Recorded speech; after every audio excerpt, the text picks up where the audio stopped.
United States of America, and to the republic which stands one nation under God, indivisible, with liberty and justice for all. Honor and flag, allegiance to the United States, one city under God, one indivisible. All right, Mr. Brundrett's going to lead us in prayer. Please join me as I pray. As always, Father, we're thankful for the blessings of this day and always for the privilege of living in this great county and state and country. And Lord, we depend heavily on you to be our guide through these difficult times. And we've just gone through some elections, and I always think about the statement that said, politicians worry about the next election and statesmen worry about the next generation. Lord, my prayer today is that all of our politicians and all those in public service will look towards our next generation, because someday we're all going to be gone and our kids will have to deal with what we left behind. So, Father, we pray that you give your wisdom to each and every one of these elected officials here today, that they might follow your will, serve the community, and our county and state and country will be stronger because of it. And because of your leadership. In Jesus' name we pray. Amen. Amen. Roll call. Commissioner Cheney, Here. Commissioner Casterline, Here. Commissioner Russo. Here. Commissioner Dupnick, Here. and Judge Goddessa. Here. Do we have anybody signed up for citizens be heard? Nobody? No. All right. We will start out presentations and proclamations. Item number 1. Sarah Linda McIsaac. Oh, hey, I'm aware. Come on up to the podium.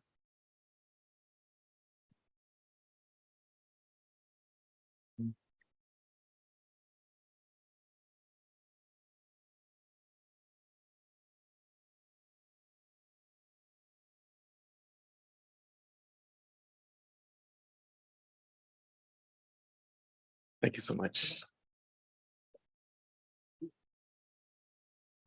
Thank you.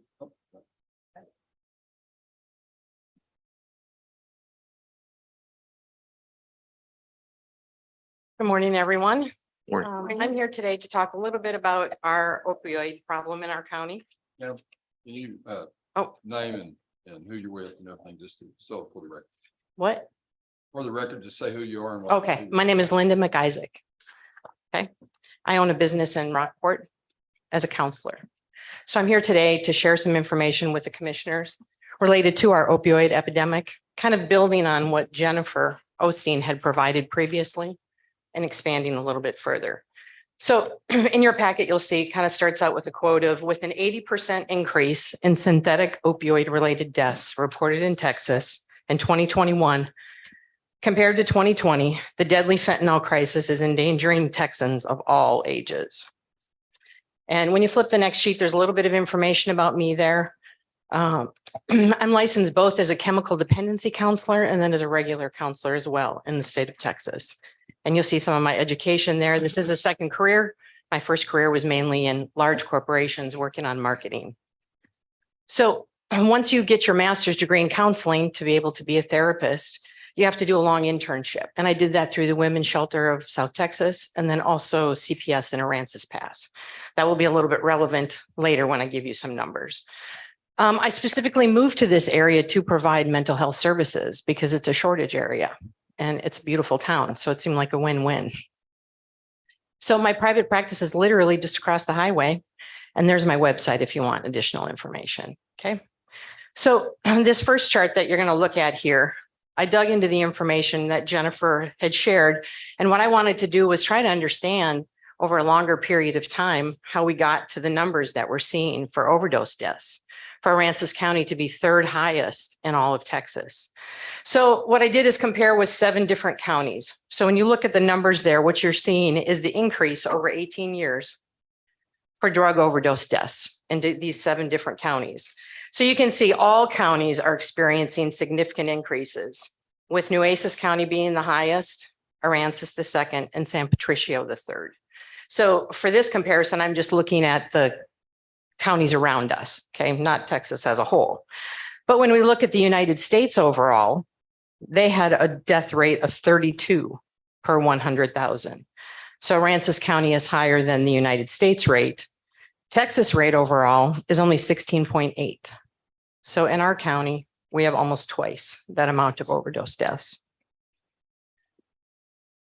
So if you flip to the next chart, I was trying to understand, we know that the border is creating issues with fentanyl coming in, but I also wanted to understand what was all playing into this. And the CDC provides dispensing rates for prescription opioids. And so I looked over 10 years, and that's what this chart is. And I looked at the same counties over 10 years and the reduction in prescribing by doctors for pain meds. And you can see significant reduction in Aransas. So what this shows is that 2010 showed 102 dispensed prescriptions. So one person can have more than one. And these are prescriptions that might be for a week or they might be for 3 months, can be different amounts. So we had a significant reduction from 2010. Doctors that are in Aransas County is how this is counted. It's not the person picking it up at a pharmacy. We had a significant reduction, greater than all the other counties. So when you look at where did most of this occur, it was from 2018 to 2019, a 71% decline in prescriptions for opioids. Following year, overdose deaths start to jump 30%. The year after that, they jump another 15%. So when we compare dispensing rates to the United States, overall, those drop by 46%. And Aransas County it's dropped by 83%. Texas overall dropped by 48%. So we definitely had a significant number of prescriptions up here as well. And then they were dramatically reduced over time. So when you look at the next slide, how did we get here? So as more people became addicted to prescription opioids and we had widespread efforts to stop that, doctors just quit prescribing and they didn't want to be involved with the prescribing as some doctors were being held accountable for overprescribing. Some doctors wouldn't assist with pain management at all. And so individuals were left with pain and no ability to get their regular prescriptions. Some individuals have been sent to the new pain clinics that exist in Corpus Christi, where they actually have doctors trained in addiction medicine, and they also work with pain management. And so Nueces County's numbers will be a little bit different because that's where the pain clinics are. Several individuals have found it really unworkable working with pain clinics because they're so far away from where we are up here. And there's a lot of hoops to jump through, and you have to go regularly for drug tests. And it doesn't work with your work schedule, so it can be very difficult to work with a pain clinic. And no prescriptions are refillable, so you always have to appear and go each month for this. So that can be difficult for people. And also how we got here is fentanyl distribution has increased significantly at the border, which we're all aware of.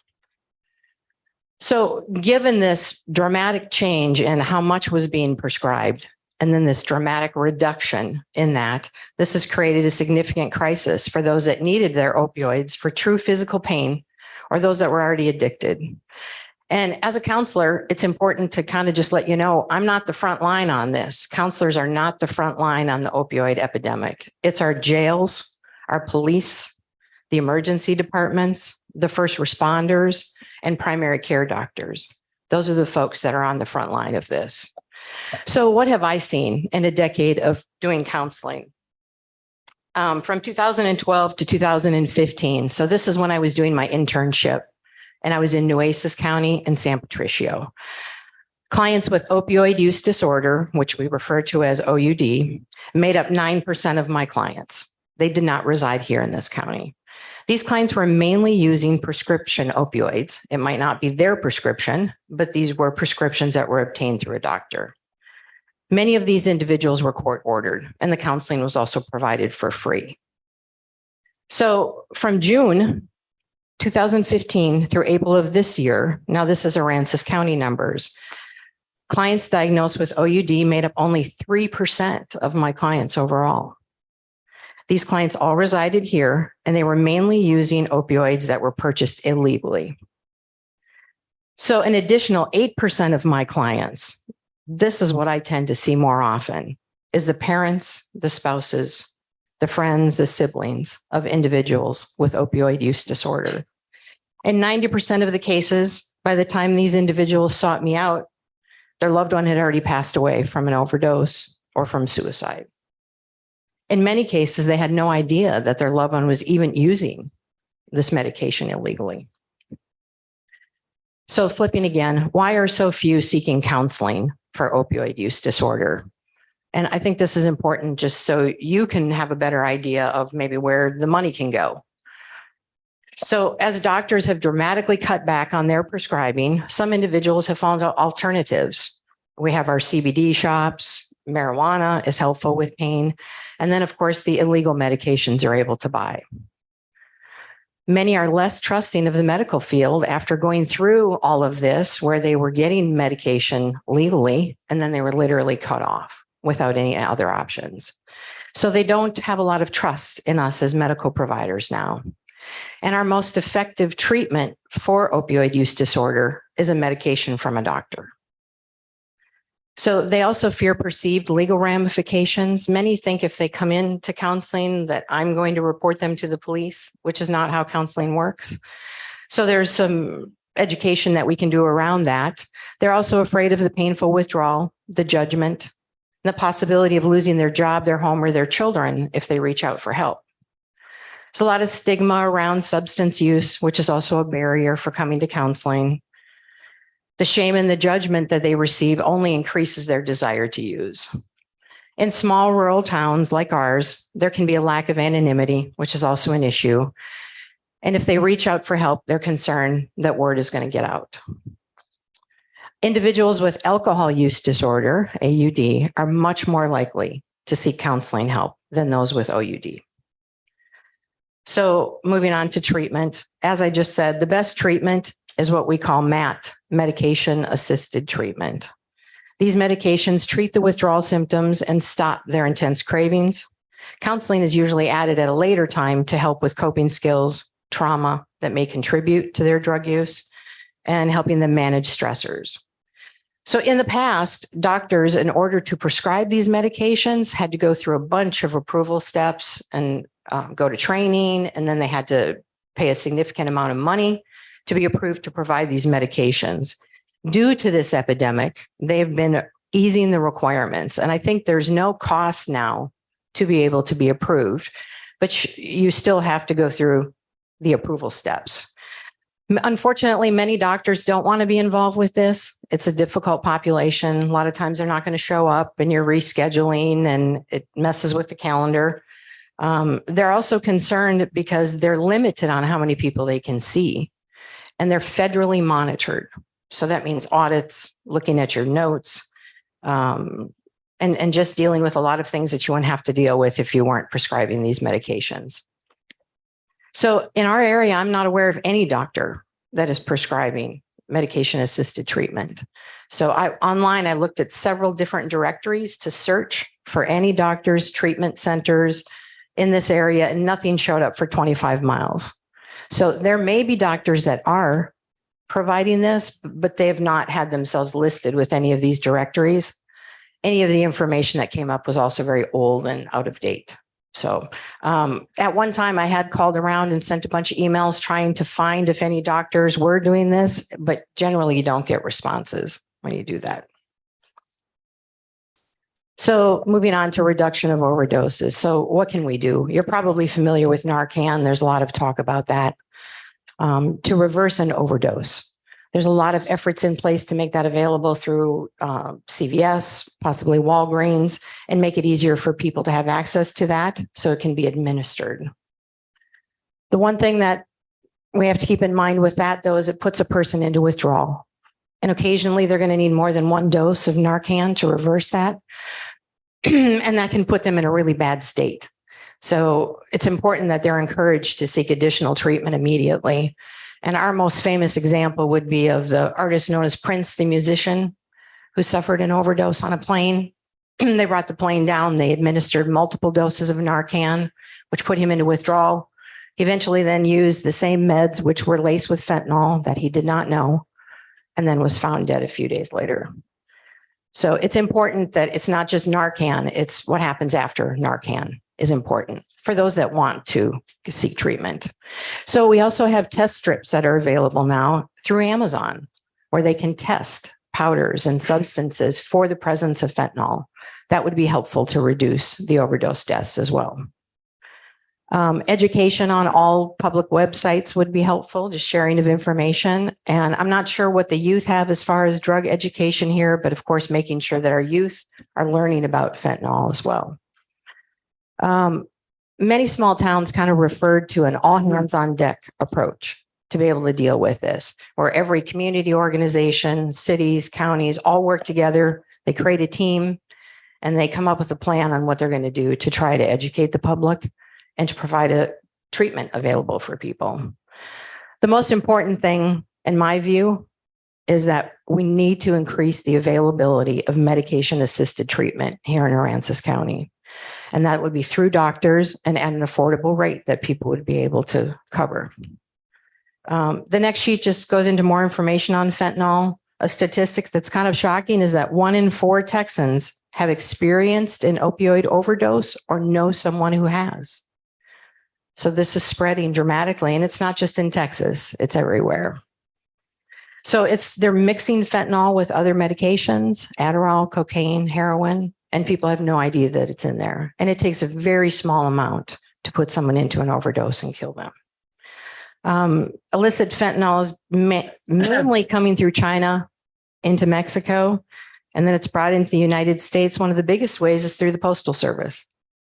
And they're also using drones to take backpacks and drop them over the border, and then foot traffic as well. So the materials needed to create illegal fentanyl are easy to find and inexpensive. And so they can get them here in the United States and start making it as well. So this isn't a problem that's going away. So on the next pages, there's just some links there for you, Texas specific information. Texas already has established quite a few resources to help. And there's also the Opioid Response Network. They say they'll come right and do training in your town. So there's a lot of good resources there that could be tapped into. And on the next page for more information, I wanted to provide something where someone else has already kind of figured out how do we handle this in a rural area.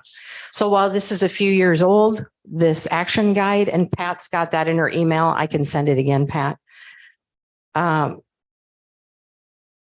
They go through probably more detail than you want, but there's really good action steps. Even if we just took a couple of action steps, we'd be moving in the right direction.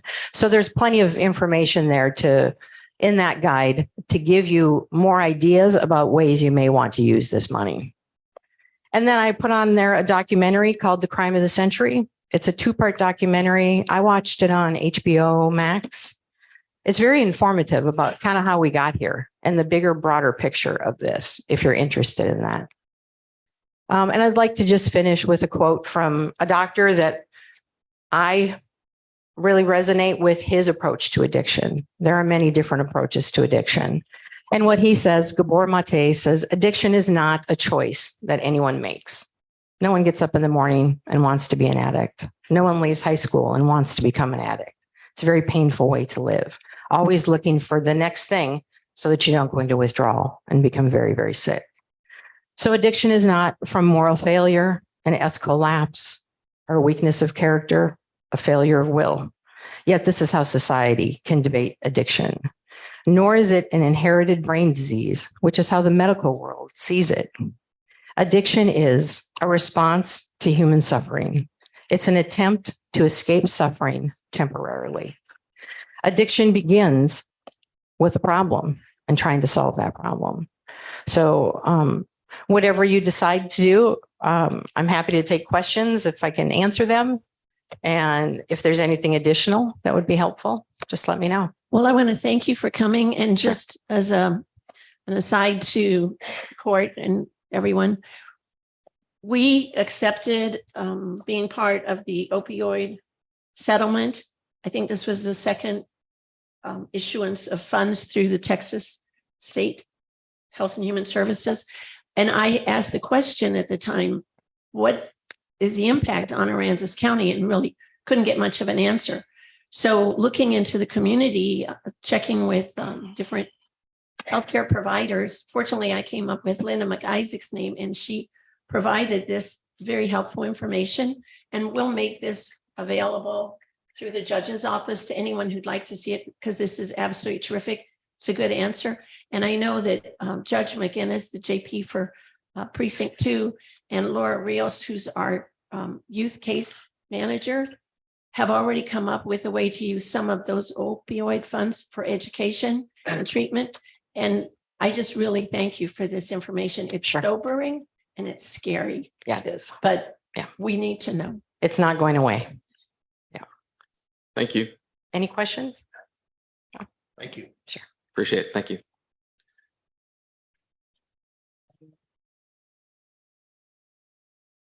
Next up is myself. Let me hand these out to the commissioners.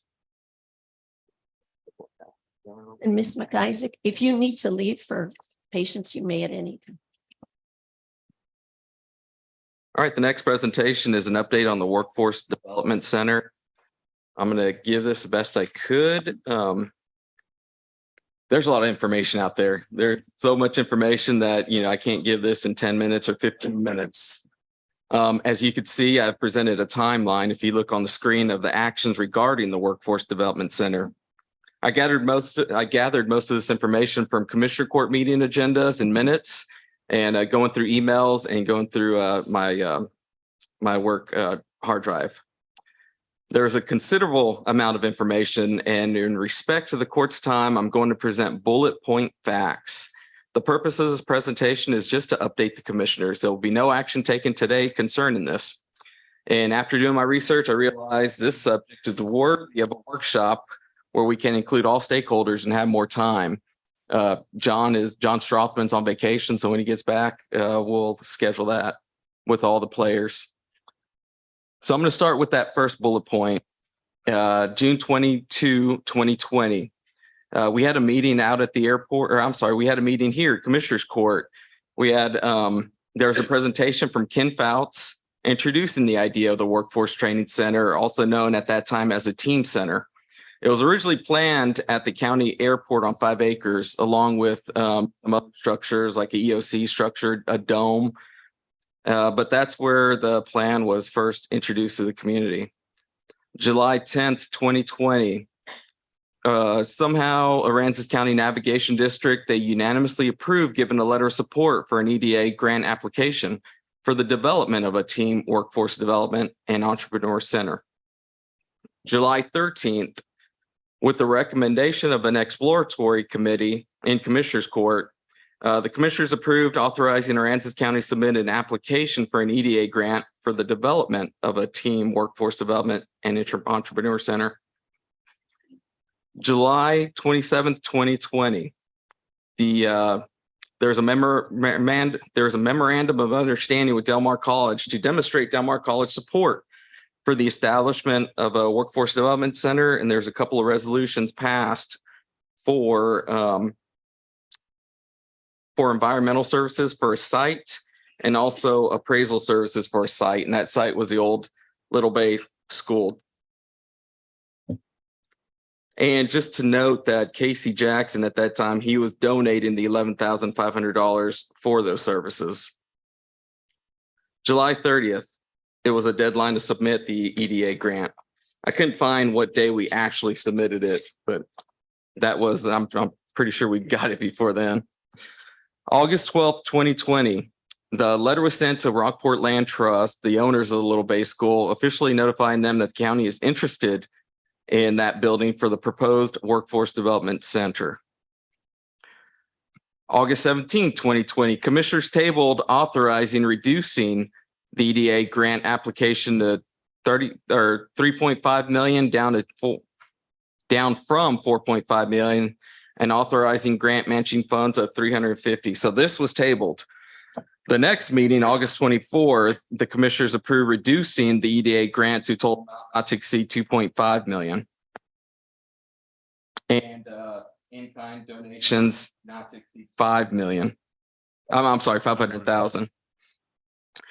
Commissioners also approved a real estate option contract, the amount not to exceed 35,000 for option fees for the property located at 2000 Highway 35 North for the potential Workforce Development Training Center. And during all this, I guess there's the EDC was working on this grant.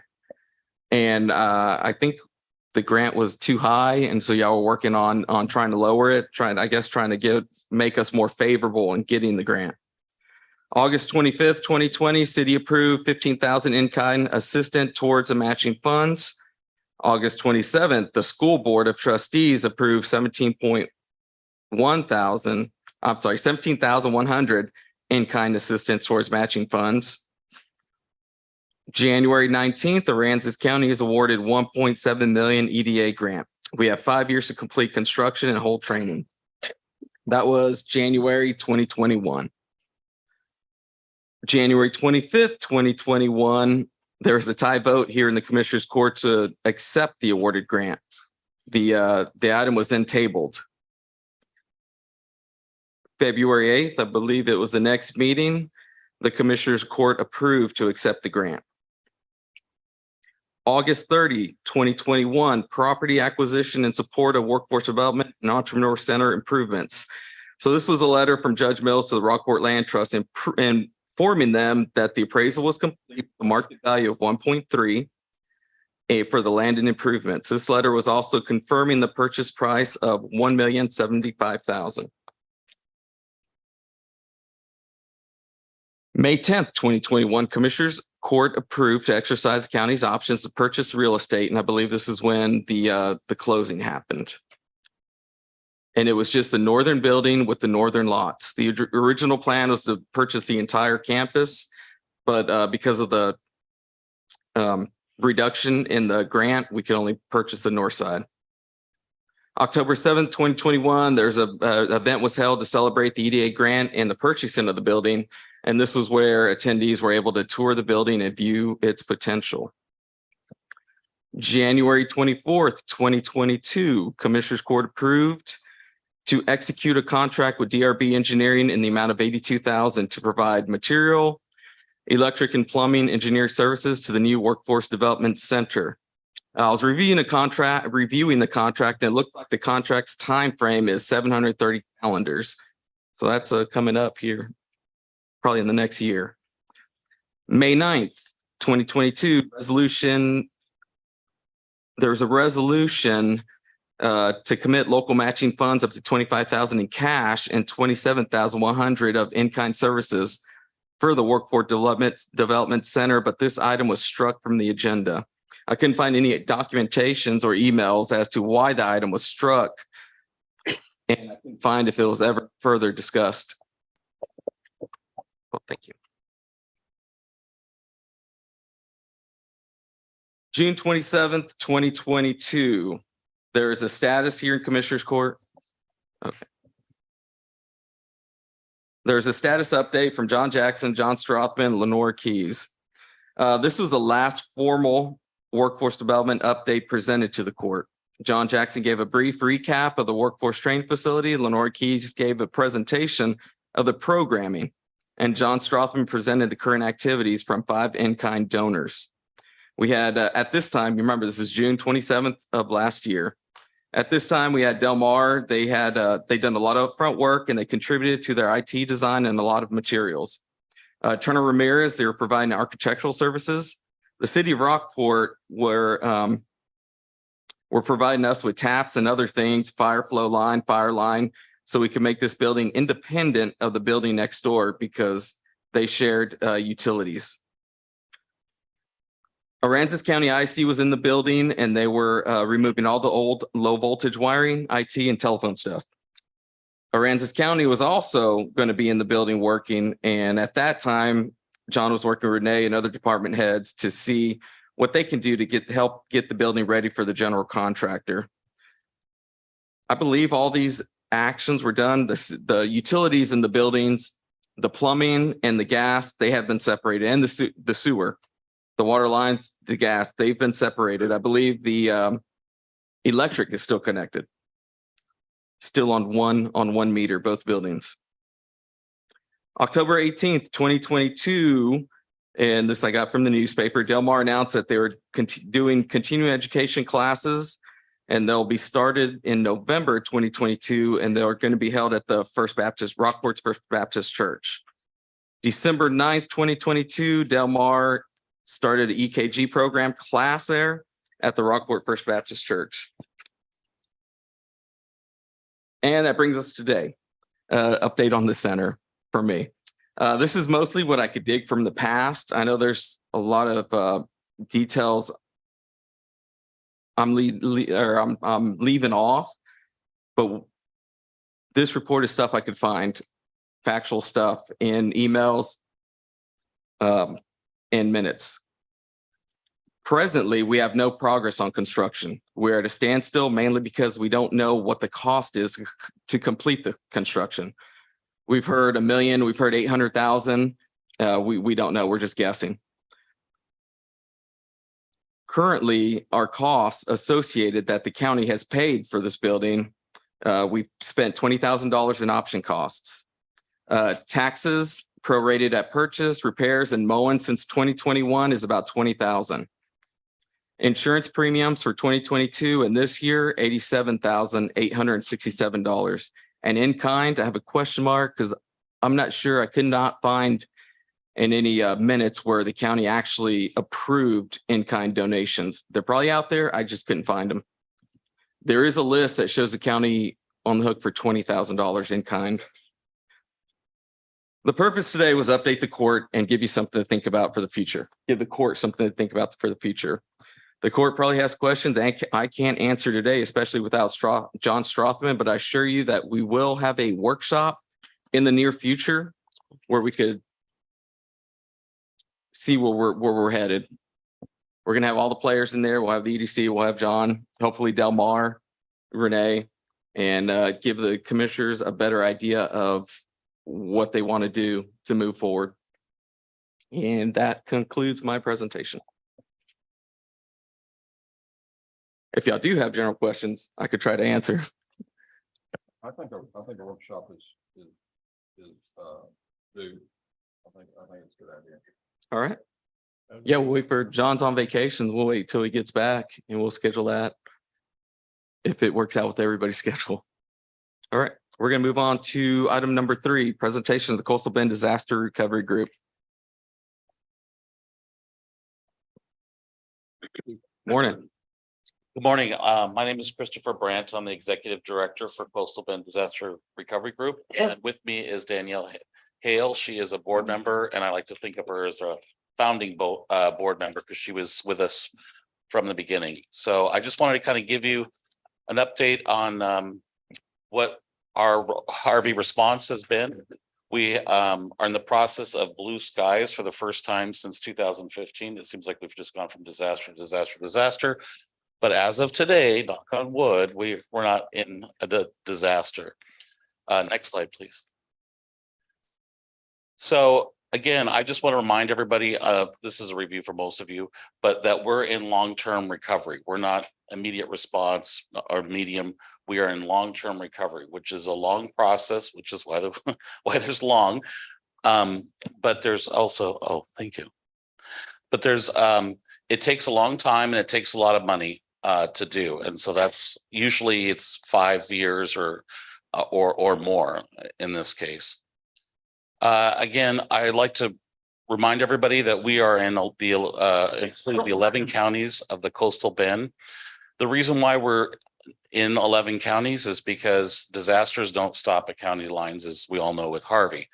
And so by being a regional player, we can leverage the span of the disaster so that we can get more national attention through national VOADs, through fundraising and different things like that. If we were just in one county, it would be difficult to get the support that we've got because say we were in only say San Patricio, then we would say, well, we only have 3 houses, and the Mennonites Disaster Services would say, well, that's kind of too small. We're looking for a bigger area. So by being in a large area like this, and we have a large disaster like Harvey, we're actually able to leverage that to get more support for the whole region. Okay, an unmet need. is a basic, safe, sanitary and functional need that is disaster related and the survivor is unable to obtain because they lack either part or all of the resources to obtain. CBDRG helps people. We're literally their last line of getting help. Case management makes sure that they've exhausted all other options to try to get help. And so our unmet needs roundtable is their last chance for help. And who do we help? Specifically low income, social, and the socially vulnerable, elderly, single-headed household with minor children, disabled, or honorably discharged U.S. veterans. Coastal Bend is unique because we have 7 parts of our organization: case management, construction, and unmet needs, volunteer, finance, and then spiritual emotional care. And the part that we are unique is the unmet needs roundtable. That's where we allow other agencies and groups that do long-term recovery to come together to leverage what we do well so that we can help address somebody's unmet needs, because typically their unmet needs are so large that one organization can't help them. And so I like to think of us as the big top where everybody can go to focus on somebody's needs and put aside, their differences and just focus on their needs. And that's part of our organization that I personally am most proud of. Okay, since 2015, we've responded to Harvey, the severe winter storm, and the 2015 flooding in Oasis and Jim Wells County. We've had over 179,000 volunteer hours, which saved us over $3.4 million. I would like to thank the leaders, the county leaders, and the city leaders in Aransas and Rockport who helped us secure a base camp for the Mennonites Disaster Services. By them helping us secure that, we were able to create a base camp that they could come and donate their hours. And it was such an essential part of our response. And I just personally would like to thank the city of Rockport and the county who all participated, came together to help us. Okay, our community impact. So our community impact is $54.7 million. 29.1 million of that came through case management. Case management was able to secure help for our clients. I'll be honest, most of that money came from them getting them a general land office house. At $200,000 a pop, that adds up quickly. 9.2 million was spent in construction by CBDRG. Roughly 1/3 of that, I like to say 1/3 of every dollar we spent was in this county. The other $2 was spent on the other counties combined. 4 million in construction was funded by another agency. So another agency funded it, but they wouldn't have been able to do it if it wasn't for CBDRG to actually manage the construction. 3.4 million of it was volunteers labor savings. And then 8.9 million was through our unmet needs roundtable. So what does that mean? So we, through CBDRG and our unmet roundtable, 422 families received brand new homes. 145 of those were people that received a general land office home. 81 houses were built by CBDRG. 79 were manufactured homes that were replaced by CBDRG. 68 manufactured homes were replaced through the unmet needs roundtable. 43 homes in addition were funded through unmet needs roundtable, and 6 homes were from case managers that found houses to be built or replaced outside of our unmet needs. So again, I believe the number is about 111 houses in this county that were either rebuilt or replaced by CBDRG or our unmet roundtable. You said 111 in this county, you thought, or Yes. approximately that? Okay, thank Yes. you. So Coastal Bend, I'm going to brag on us for a little bit, but Coastal Bend, We are a gold transparency candidate, which is a nonprofit group through GuideStar that actually goes through organizations and makes sure that they're transparent. So we actually took the time and effort so that people would have confidence that we are a transparent organization. And last month, we received the 39th Annual Governor's Volunteer Award for Excellence in Disaster Volunteerism Award. And again, we accepted the award, but on behalf of all the volunteers that came to our community to donate their time and effort and money. I always say we're an iceberg. We're just the tip. It's all the volunteers, all the other organizations that make this happen. And so I would just like to thank them for making this happen. Right now, we're in the process of formalizing MOUs with all the different counties. What the MOU is it's just an agreement that outlines our relationship. Just that to access statistics in case there is a disaster so that we can go out and try to find resources to help the communities so that we can reach out to community members that need help and see if they need our help. And just to make sure that people are familiar with our organization so that we could be part of the county emergency plan so that, we want to make sure that through immediate response that we can help people make their transition into long-term recovery. Okay, does anybody have any questions for me or? We did a memorandum of understanding with you about a year ago, didn't we? No, We had no, something you in had, court you for- had, you guys what was it? The problem last year is we were given an interlocal cooperation agreement to look at. And after discussion, recognized that the Coastal Bend Disaster Recovery Group is not a governmental entity. And so a 791 interlocal cooperation agreement is not an option. So in its place, what we brought before you is a memorandum of understanding that we worked together on and off for about a year, it seems. And we're hopeful that later in the agenda, when you look at that you'll approve it. There was I'm sorry, go ahead. The resolution. We did pass some. What we did approve before wasn't a contract agreement. It was a resolution in support. That's Yes. correct. Yes, good memory. Thank you. Just if I may, just a quick final comment. Being a local resident here in Aransas County, I'm very, very proud of the work that was here. Coastal Bend Disaster Recovery Group was an organization that I helped found working when I was the emergency management coordinator for Nueces County under the leadership of Judge Neal. The intent has always been that this is unique because it is a strong partnership between our non-government partners and our government partners. When you look at how disaster recovery groups have been created across the area or across the state, they're prior to CBDRG, they were always ad hoc. You had a disaster and then you started from scratch. And we wanted to break that cycle so that we had a foundation. So when a disaster happened, we could immediately go to work instead of having a meeting to talk about what we're going to do. And so that was really the nexus behind it. CBDRG was also based on the foundation that the rural communities would be most impacted by lack of funding and organization. So you've got a very large urban center.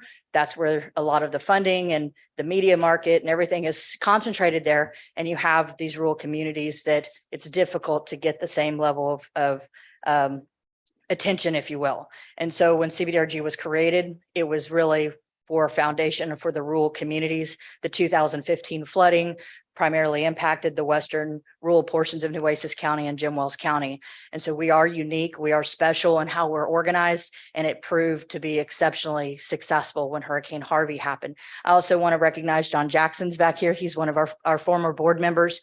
So we've had really strong Aransas County representation on CBDRG from the very beginning, whether me just as a representative in a coastal community, as well as my professional capacity that I continue to serve today. But again, thank you all for giving us the opportunity to be here. I hope that the new document that we brought for you today, you'll look at positively. We're here. We want to continue to learn from you.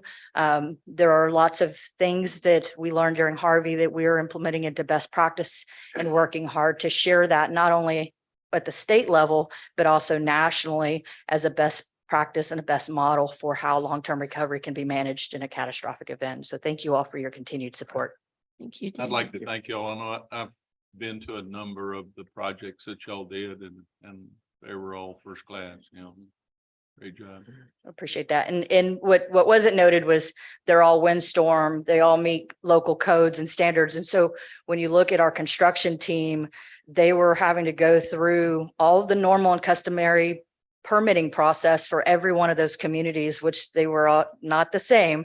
And so that's a lot of work. So every community or every home that's been built is here to build our resiliency into our future. We've had some folks say, well, what if they sell? Okay, the home is still here. The foundation for resiliency is still here. They're quality homes and something we should be proud of. 111 homes just in Aransas County alone. I've been in my precinct is very low. And I had a really terrific response from everybody, really, from the Mennonites, the Air Force Academy. They sent folks down here, which was really a real wonder to watch. They were really good. The folks that from the various churches that working on different churches but just mainly the people in Aransas County. I mean, you know, after they got over the initial shock, they got busy. I mean, 2 days later, even the day after the storm was out of the area, there were people everywhere, neighbors that didn't even know each other. They were out helping people. And Aransas County is really good. I gave a presentation one time to Aransas Pass leadership, Sampat leadership over there. And they asked me, they said, how is it that Aransas County was able to respond and get people in here so fast? And I said, because we have been practicing for 40 years. And to be honest with you, that's what did it.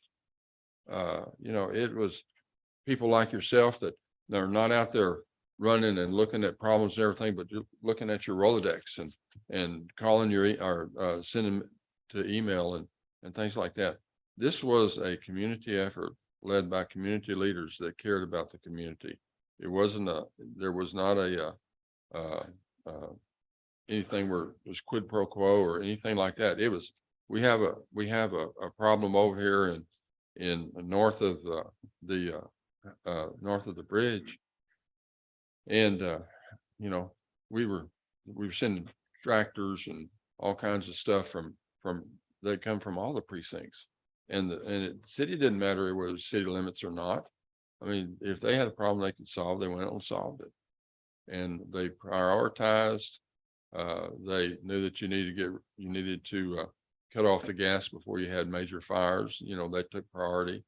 And AEP, you know, Bob Dubnik, which is now a commissioner, led this thing.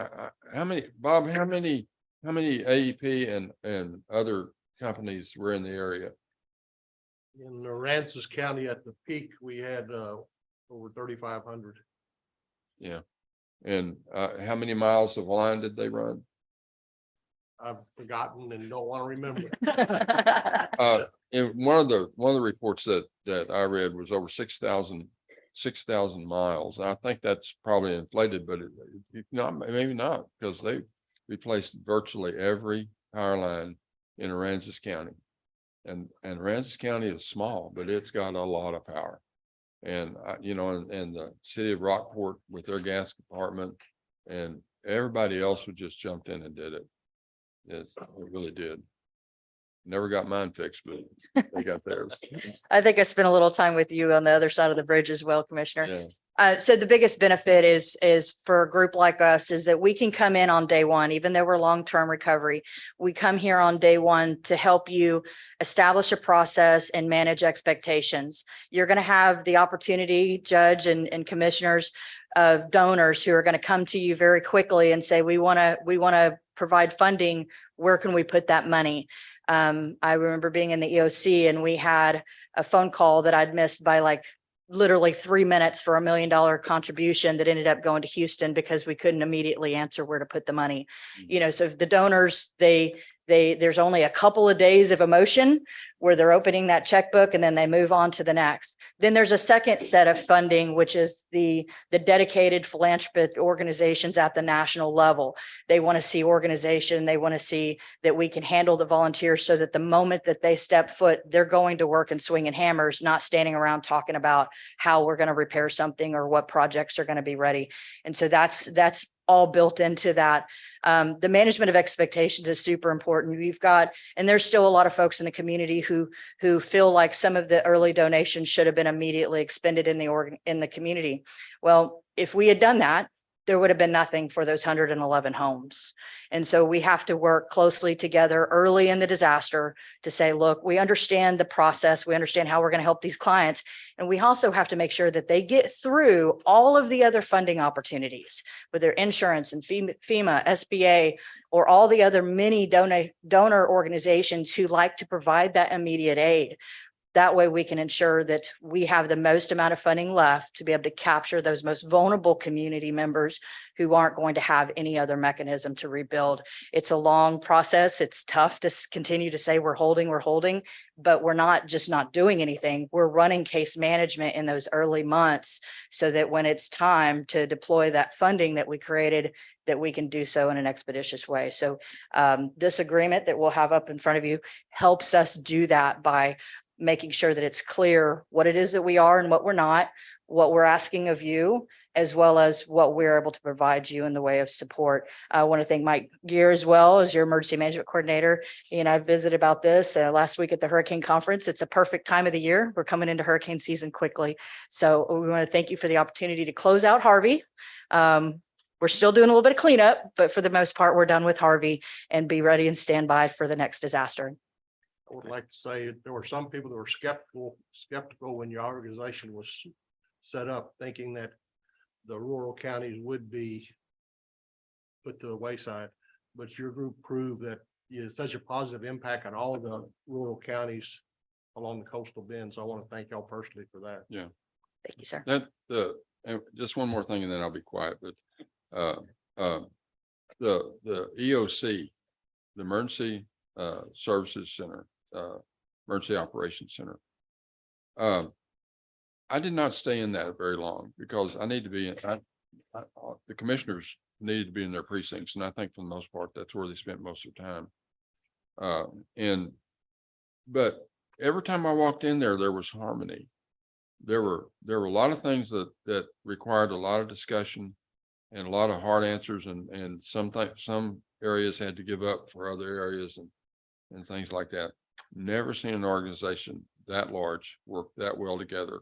And I'm sure they had some backdoor concerns and negotiations and everything. But it worked because the political officials and the appointed state officials and things worked together.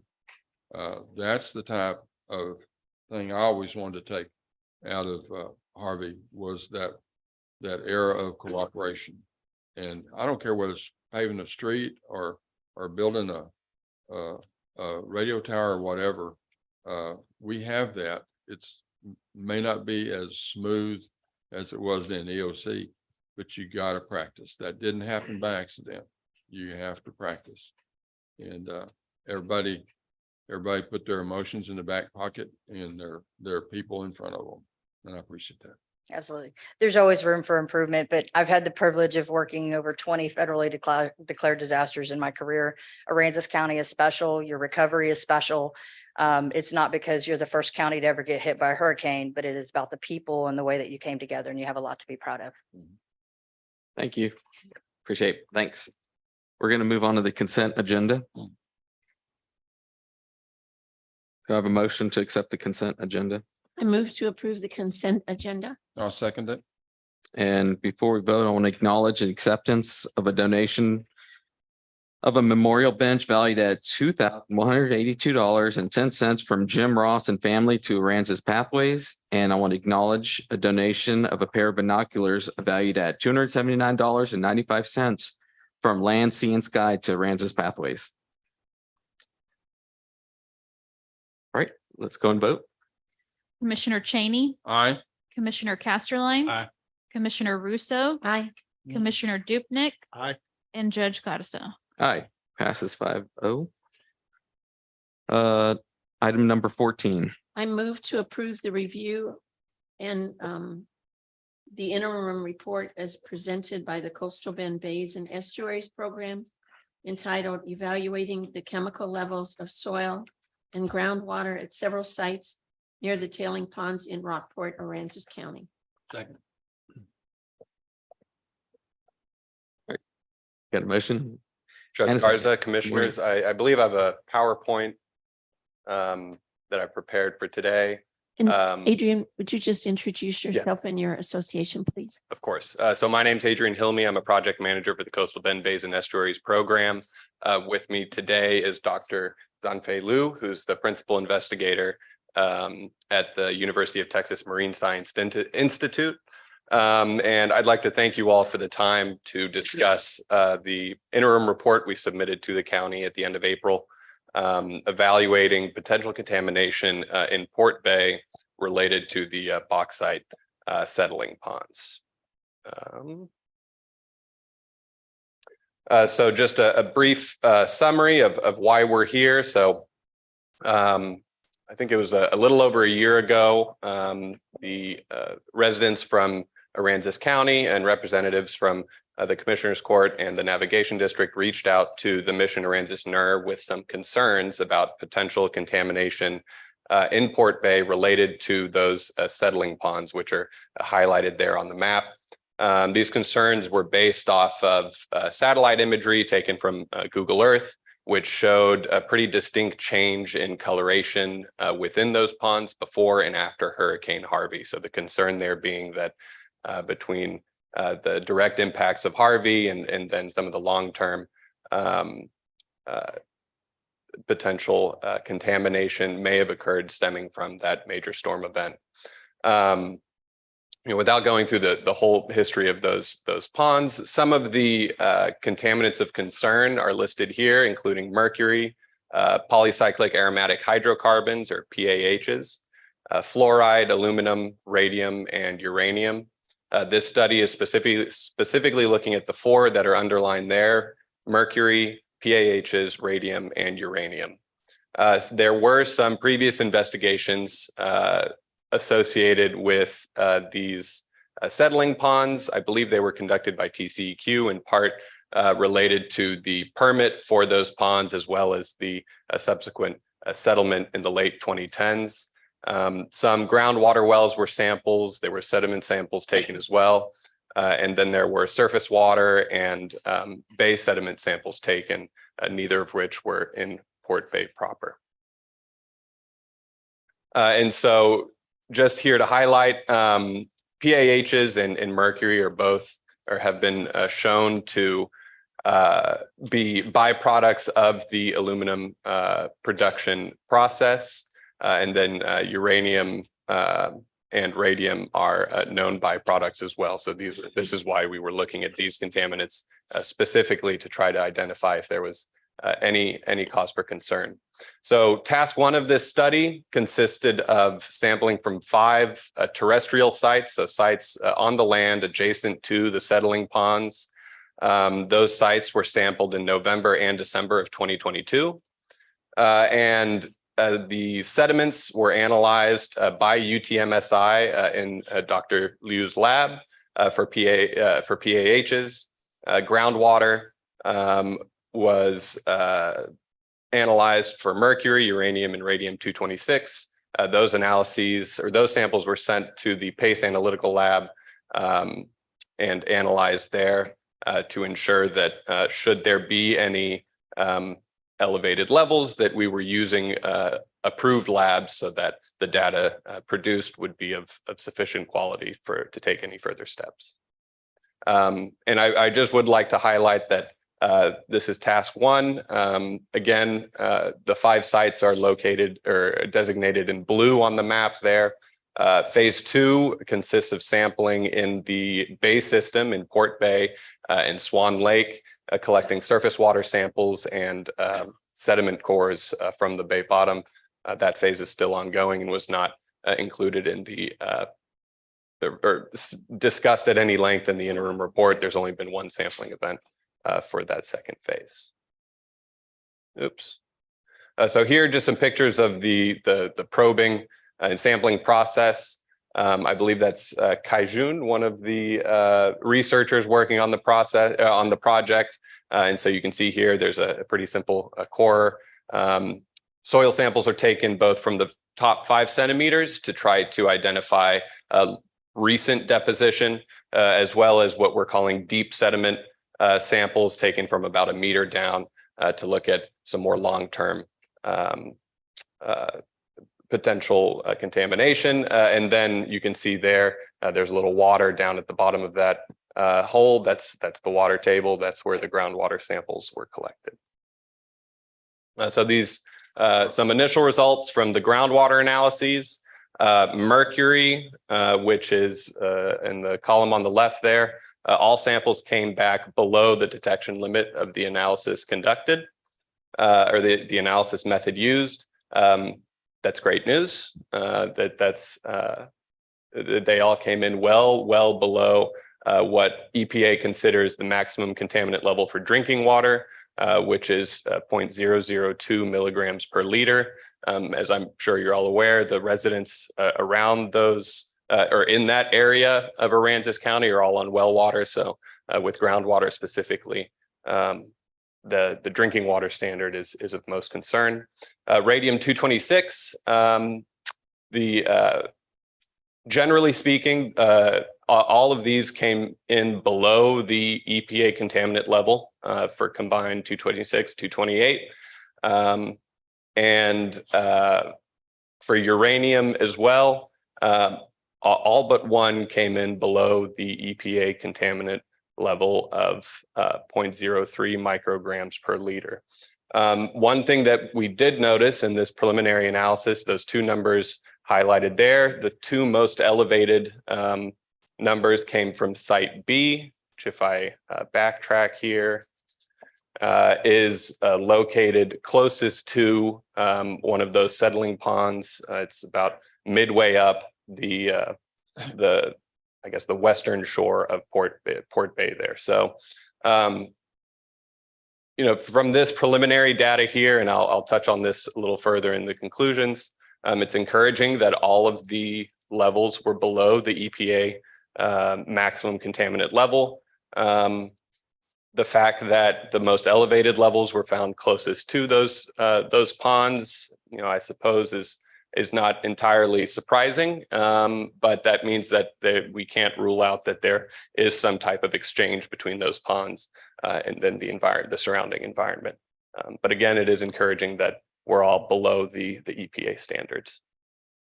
For PAHs, which are again, those are it's a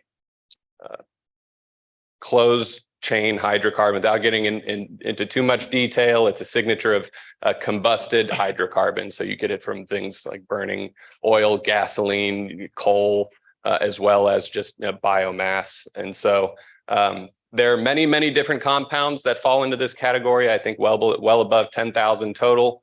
And so what we look at is the total combined total of these PAHs. And in the soil itself, we found that those concentrations range from 73 to 140 nanograms per gram, which this was in the surface soil, sorry. And then in the deep soils, about 1 meter down, it was 77 to 148. I apologize. The surface soils were lower than the deep soils. And so this is not these concentrations are not different than concentrations found elsewhere in the coastal bend in the sediments themselves. The reason we looked at sediments specifically is because these compounds tend to bind or bind to clay particles specifically, but they'll cling to those sediments, which is why we were looking at those. And the specific compounds found suggest that they mostly came from oil sources or incomplete combustion of coal or biomass burning. I would like to stress, I showed in that earlier slide that the aluminum production process is one source of these PAHs, but these PAHs come from many sources. And so we can't directly attribute these concentrations to those settling ponds. One thing to note, the Mission Aransas NER is looking at PAHs throughout their program area. And the surface water sampling that we're conducting, that we've only completed one sampling event for, showed some pretty different results than those that have been found in the Matagorda San Antonio Bay region. So the graph on the left there are the concentrations of PAHs in Matagorda Bay. I'd just like you to focus on the y-axis there, which goes up. The highest detections were in about 8.3 parts per billion, whereas in Port Bay and the water samples collected, we were getting up into the 21 parts per billion. So it's significantly higher than what we're seeing in Matagorda and San Antonio Bay. But we're also seeing that inverse relationship in examining the soils in that bay system, where in Matagorda and San Antonio Bay, the concentrations in the soils are significantly higher than we're seeing in Port Bay, while again, we're seeing much higher levels in the water. So, you know, further investigations definitely needed. One thought being that because this is a shallower bay system, those particles are being resuspended more regularly into the water column. And so that could be one explanation for why we're seeing this significant difference in those concentrations between soil and in the water column.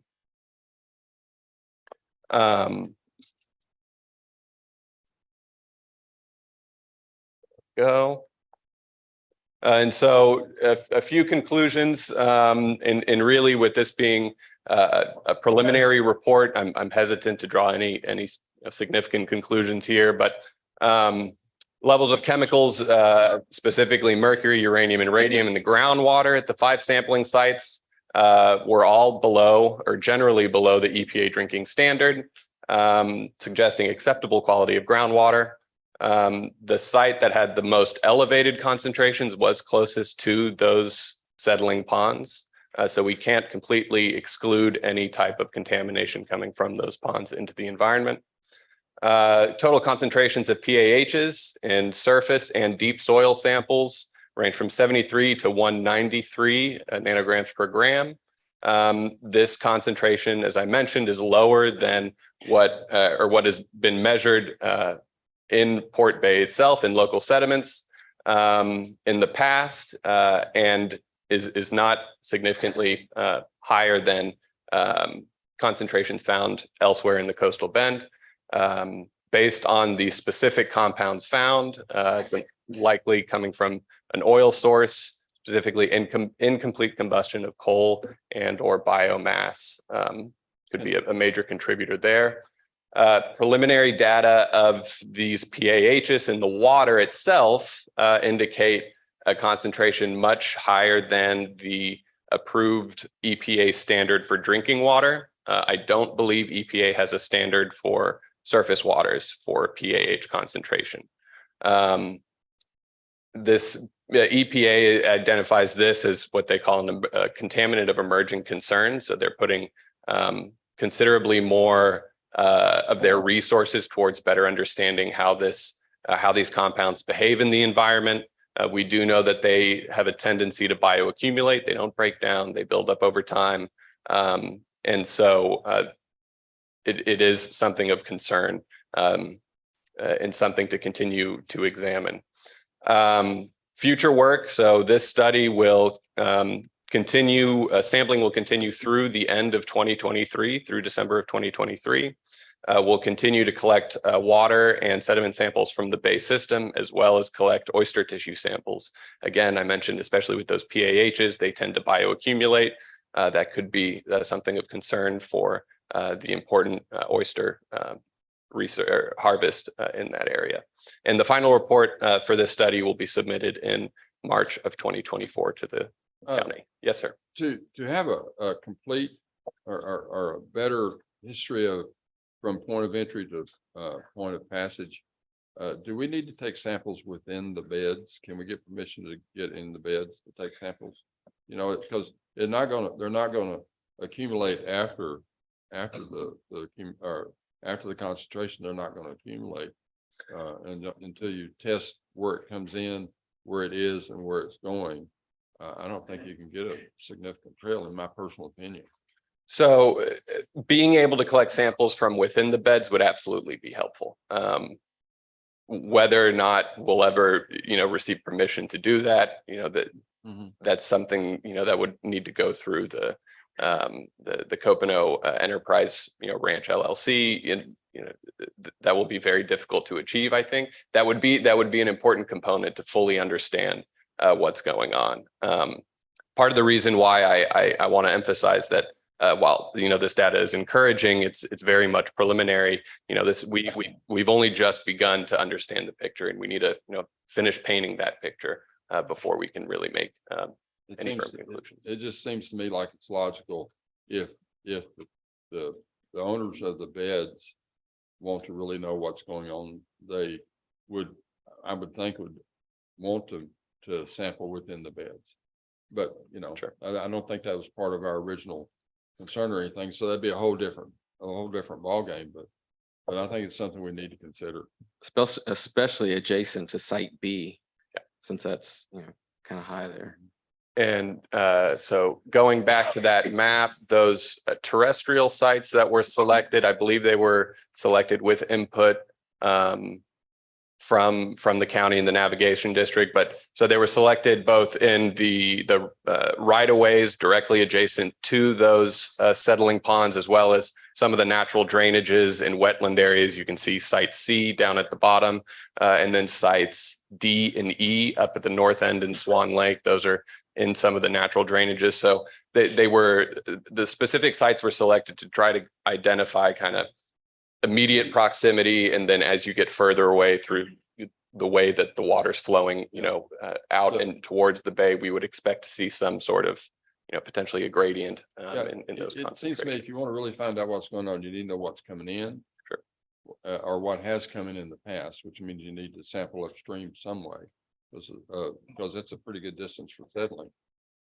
And then what comes into the beds, individually, and see what they go out individually in order to structure where, if there is problems, where it would concentrate the most. Yeah. So whenever this originally occurred, I didn't really give it a lot of thought because I just really never thought about the beds. But as this has gone along, and I've talked to people that have been here for a long time, they were not as comfortable with the findings that I anticipated seeing as I was. Okay, so as it's come along, I've just asked different people, and none of them are experts. I mean, they're just going on what they've seen, what they've talked to the neighbors about over the coffee. And so you can take all that and take it as a good start. But until you know what's coming in, what's stayed in, and what's left, you really don't have a picture. You just have a spot. Yeah, okay. Absolutely. And this is intended to provide a snapshot and essentially identify whether, what level of concern is warranted, and then what further studies would need to be done to fully understand the picture. It's a good first step. And I would Exactly. say if there's anyone here that would like a copy of that report, just contact the judge's office and we'll make that available to you. Absolutely. And we will also make it available on the CBBEP website, cbbep.org. We publish all of our research that we fund on that platform as well. Thank you. And thank you to Dr. One last question. They've had other testing, I guess, TCEQ. Have you compared your data to their data? Or- So there was some initial testing done in the late 2010s during the period of that settlement. And then TCEQ does some surface water sampling near site 3. This likely has a laser pointer on there, but by I don't know what roadway or by the bridge there. You're right. 88. They've done some, I believe I want to say it was quarterly testing there. They did not find in the surface waters, they didn't find any significant levels of mercury, radium, or uranium. Having said that, especially with something like mercury, that you tend to find that in the sediments, not in the water column. Right. And also in TCQ's mandate for testing, they test for pass fail. They don't necessarily test for possible future pass or post It's sale. very much the same thing. It's a It's a snapshot. pinpoint. It's a pinpoint. What's the level on that day? Yeah. Well, if there are no further questions, I appreciate it. Thank you. Absolutely. Thank you. Thank you so much. Thank you.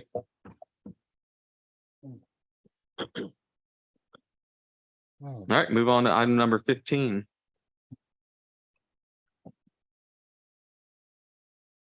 I move to approve. Commissioner Cheney, Aye. Commissioner Casterline. I'm sorry. So number four, I'll second. number 14, there's no action taken on that, right? Mhm. Yeah. So I guess we could Yeah. approve the review. Just move to approve. Do I do it? Okay. Commissioner Cheney, Aye. Commissioner Casterline. Aye. Commissioner Russo, Aye. Commissioner Dupnick, Aye. and Judge Garza. Aye. I'm number 15. I move to approve the review, discuss, and consider acceptance of the CBDRG Harvey response final report. Second. All right, I guess that's me, huh? Y'all have any questions? Well, this is the report that you Yeah, I think. provided us a little while ago. Commissioner Cheney, Aye. Commissioner Casterline. Aye. Commissioner Russo, Aye. Commissioner Dupnick, Aye. and Judge Garza. Aye. I'm number 16. I move to approve. I don't know if the wording on this is like I would think it would be. To approve, discuss, approve, or disapprove the final plat of Lot 1, Block 1, Costa Palms Resort, Phase 1, a manufactured home community at 519 Rattlesnake Point Road. Commissioner, I do think the language on your sheet was probably incorrect. Were you moving to approve the plat? Yes. Thank you. Is this the final plat or the initial? This is final. Final. Final plat. Good morning. Uh, This is the final plat for Phase 1 of the Costa Palms Resort. It is a 2-phase. There's 2 communities, Pura Vida and Costa Palms. They are both being phased out. So this is the final plat for Phase 1 of the Costa Palms Resort. They will have public utilities and the streets and drainage will be privately maintained by the community. Was there a second? No, there wasn't a second. Second. And this shows the drainage plans have been approved by our staff. Yes, ma'am. Okay. Because this was the area where we initially had some concerns with the folks that were on Allen M. Parks Drive. So hopefully the drainage issues have been corrected. Yes, ma'am. The plans submitted meet the county's criteria and the maintenance plan will be managed by the community owners. Okay. Thank you. Any other questions? All right, let's vote. Commissioner Cheney, Aye. Commissioner Casterline. Aye. Commissioner Russo, Aye. Commissioner Dupnick, Aye. and Judge Garza. Aye. I'm number 17. I move to approve the, this one needs to be corrected also, I think. Mhm. I move to approve entering into a memorandum of understanding between Aransas County, Texas and Coastal Bend Disaster Recovery Group express the intention of the parties to work collaboratively to coordinate aid and assistance in the event of a disaster and establish terms and conditions. I'll second that. Got a motion, got a second? Thank you. Question. Oh, Sorry.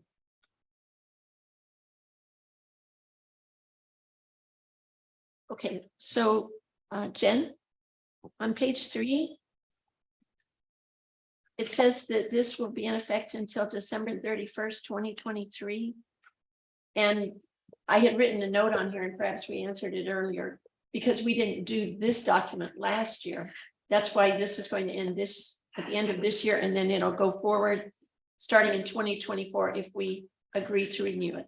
Yes, the idea was to put us on an annual renewal that begins January 1st. It's a lot easier, for staff to keep track of contracts that consistently start at the beginning of a certain time period. So this is a short term for this initial approval of the agreement, if you approve. But beginning in January 1st of 24, it would be annual. Okay, So, and then on page 4, under the individual requests for aid, who informs the citizens about this? It would be a group effort to make sure that the citizens are aware that the services are available with Coastal Bend Disaster Recovery and with any other organization that's offering assistance after a disaster.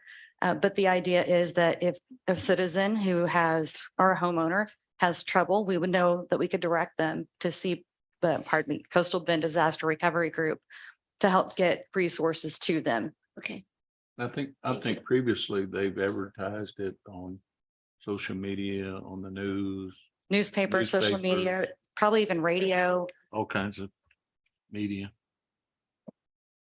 so this will need to be back on the agenda in December. I think that I built it as an auto renewal. If I remember correctly, I don't have it in front of me. I apologize.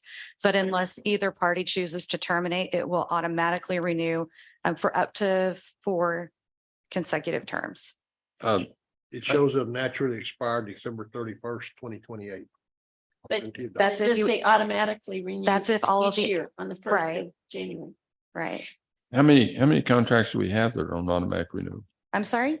I thought we had at some time, and correct me if I'm wrong on this, that we had decided that we were not going to do automatic renewals The autom- because of the entities change and their directions change. The idea is to do automatic renewals that have a termination option. This contract does, and every contract that I write will always have an option to terminate for cause, or in some cases for convenience. Doing them longer than 4 or 5 years is something I never recommend, because then staff changes and people forget that the contract exists.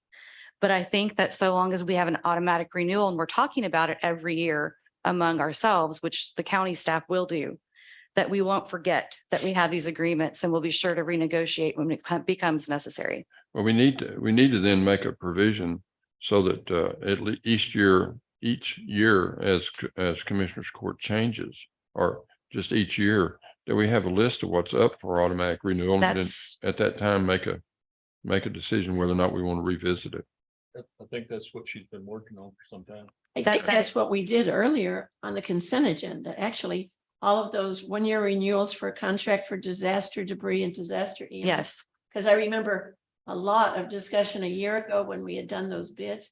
And now what we're going to do is you'll just bring it, it'll be a consent, and we'll know that it's happening. and it depends on the type of contract. You'll note that the 3 that, or pardon me, maybe it was 4 that were on the consent agenda today all have cost associated with them. They all have price sheets that were submitted with their proposals. This agreement with CBDRG is different. It's a situation where we are doing, well, I guess mutual consideration. We're working together in a partnership. There's no change of funds moving from one side to the other. It's working collectively and sharing information to help the community. So I see less danger in an automatic renewal of a contract that does not have a financial component. Right. Well, I'm not by any means degrading CDRG by any way, but I just, we deal with so much stuff over a course of a year, and also a course of an elected time, that there's just too much to remember. unless you're dealing with it every day. And I think putting it on the consent agenda is fine as long as we have a good decision or a good description of what it is. That's all I'm saying. And I think that's a good idea too, Commissioner. I hesitate to do every contract that way because the sheer volume of contracts involved and making sure that maybe we can come up with some criteria. If there's a financial component, if it's a contract that's been in place for more than 5 years, or maybe we can talk about that. Yeah. Okay. I think 5 years is way too long.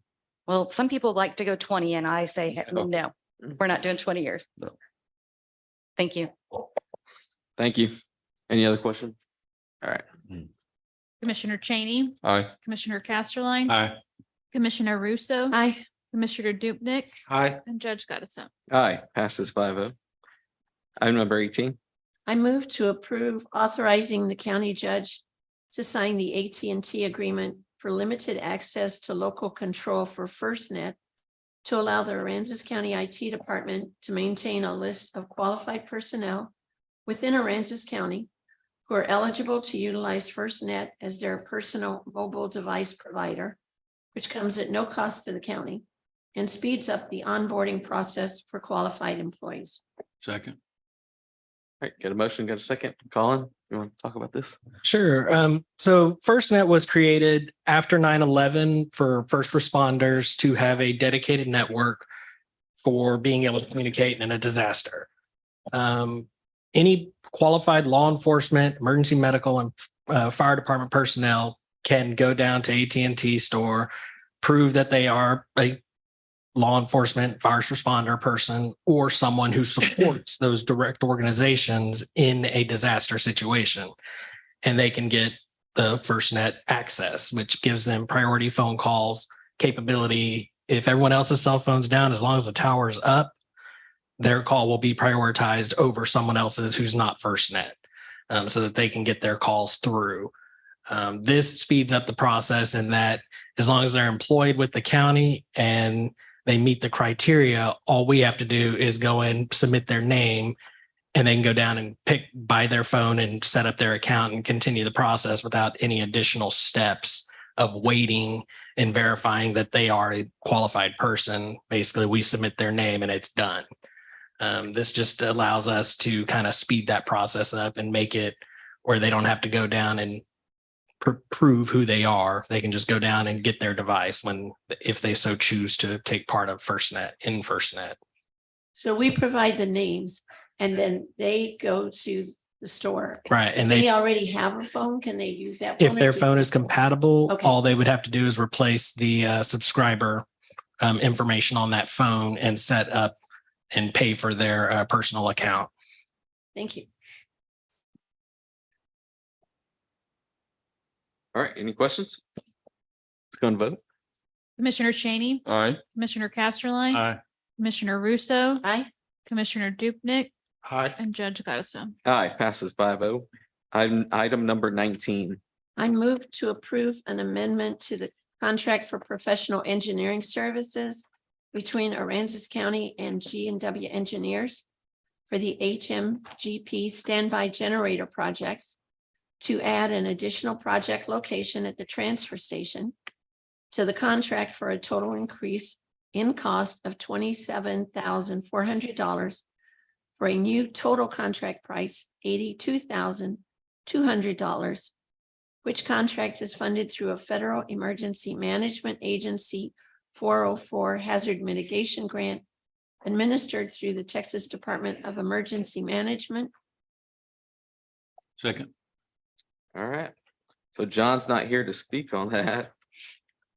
He didn't give me an update.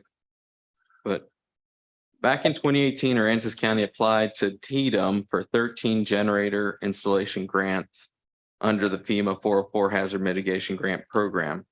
8 projects were selected to move forward. 5 award letters were issued. 2 are in engineering, and this is the 3rd one to start. That's all the info I have on this. We do have a little bit more. Jackie and I were just talking. This is a 75-25 grant. So 75% of the cost is covered through the grant. 25% is covered by the county through fund balance. And right now we had two other projects that were already in place. And so this is adding an additional project. This also is one that will qualify under the Senate Bill 7, where the state should provide the funds 75% of that 25%. All right, you have any questions? A good deal. Let's go and vote. Commissioner Cheney, Aye. Commissioner Casterline. Aye. Commissioner Russo. Aye. Commissioner Dupnick, Aye. and Judge Gottison. Aye, passes 5-0. Item number 20. I move to approve change order number 6 for construction contract between Teal Construction Company and Aransas County for the construction of the new Aransas County Courthouse, resulting in an increase in the contract cost of $64,345.82 for a new total contract cost of $23,449,949.73, an increase in the length of the contract by 156 days, and further consisting of the following changes. Number 1, delete 1 quarter wall in A105 and build a 4th wall to enclose the vital records room and the county clerk's office. Cost increased $2,214.17. 2, modifications to access control system, including additional card readers. Cost increase $71,185.76. Increase in contract terms 156 days due to supply chain issues, and 4, changes to plans for indigent healthcare department, including deleting walls, windows, a door, and changes to millwork. Cost decreased $9,054.11. I'll second that. All right, John's not here, but we have Mark.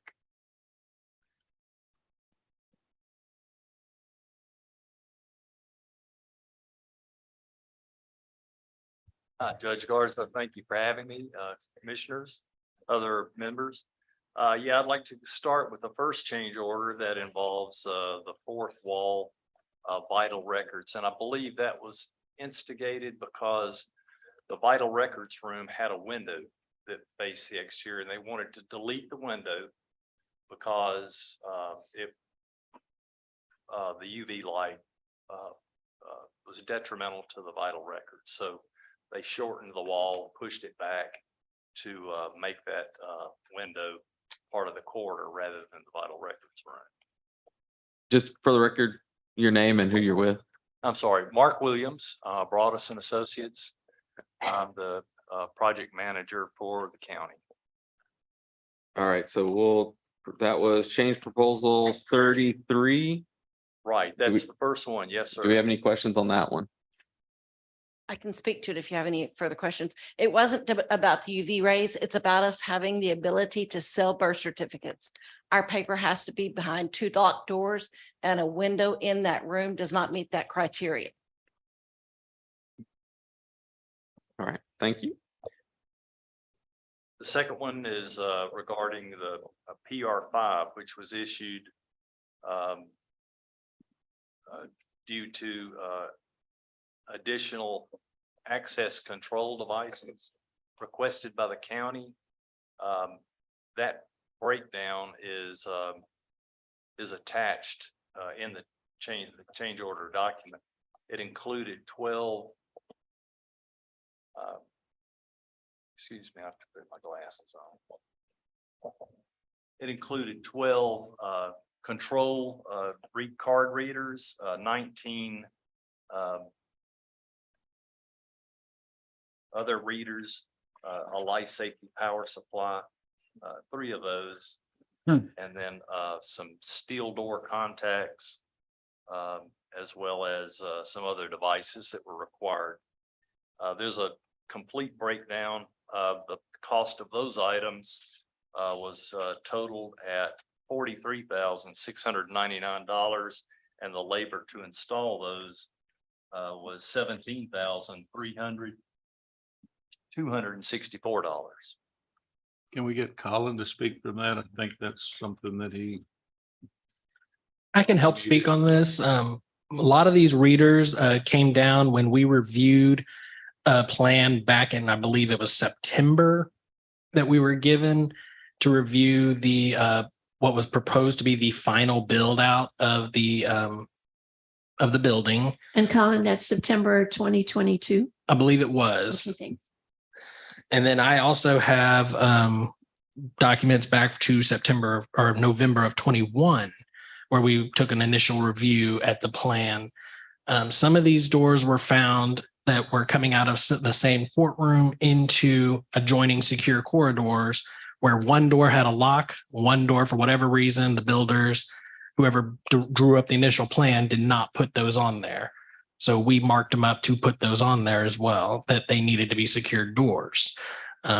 We also found other doors, and part of it is some of these changes where they are deleting and adding walls affected the structure of a door, one coming out of one room and you walk around the corner and it's an open door. Well, now it might as well not have a lock either on one door or both doors, but they're both going into a secure corridor. So this was correcting as well as making sure that the secure corridors were secure from where they need, anywhere that a public person could just walk into a non-public area of the courthouse. This also closed up the walkway if they needed to bring inmates down from the inmate entrance down to the JP courtroom. They now had a secure pathway to get there, whereas before, on the plans that were presented to us, there would have been a way, if an inmate got away, they could at least get out of that corridor and into someone's office or out of the courthouse and get away. Now, they are shackled, but depending on circumstance, you don't want to take that risk while you're moving people around. So we made sure these corridors were secured, whereas they were originally not for whatever reason. Part of that came down to, as they explained it when we went through this review, we were using an older version of the fire code. So they made some of these doors free egress instead of, in some cases, delayed egress, where the door itself is secured, but similar to situations where in airports and other places where you have restricted areas, if someone were to hold that door, it'll set the alarm off, but then they can pass out and go without delay and still get away from whatever event is required them.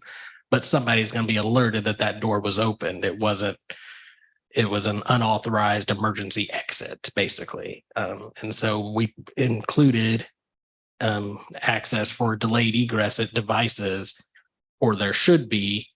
I have not seen the latest up-to-date plans with any of these change orders included, so I don't have those. But in some of these instances, there should be a delayed exit device that allows for us to keep a secure corridor, but still permit, in the event of an emergency, to get out of that area.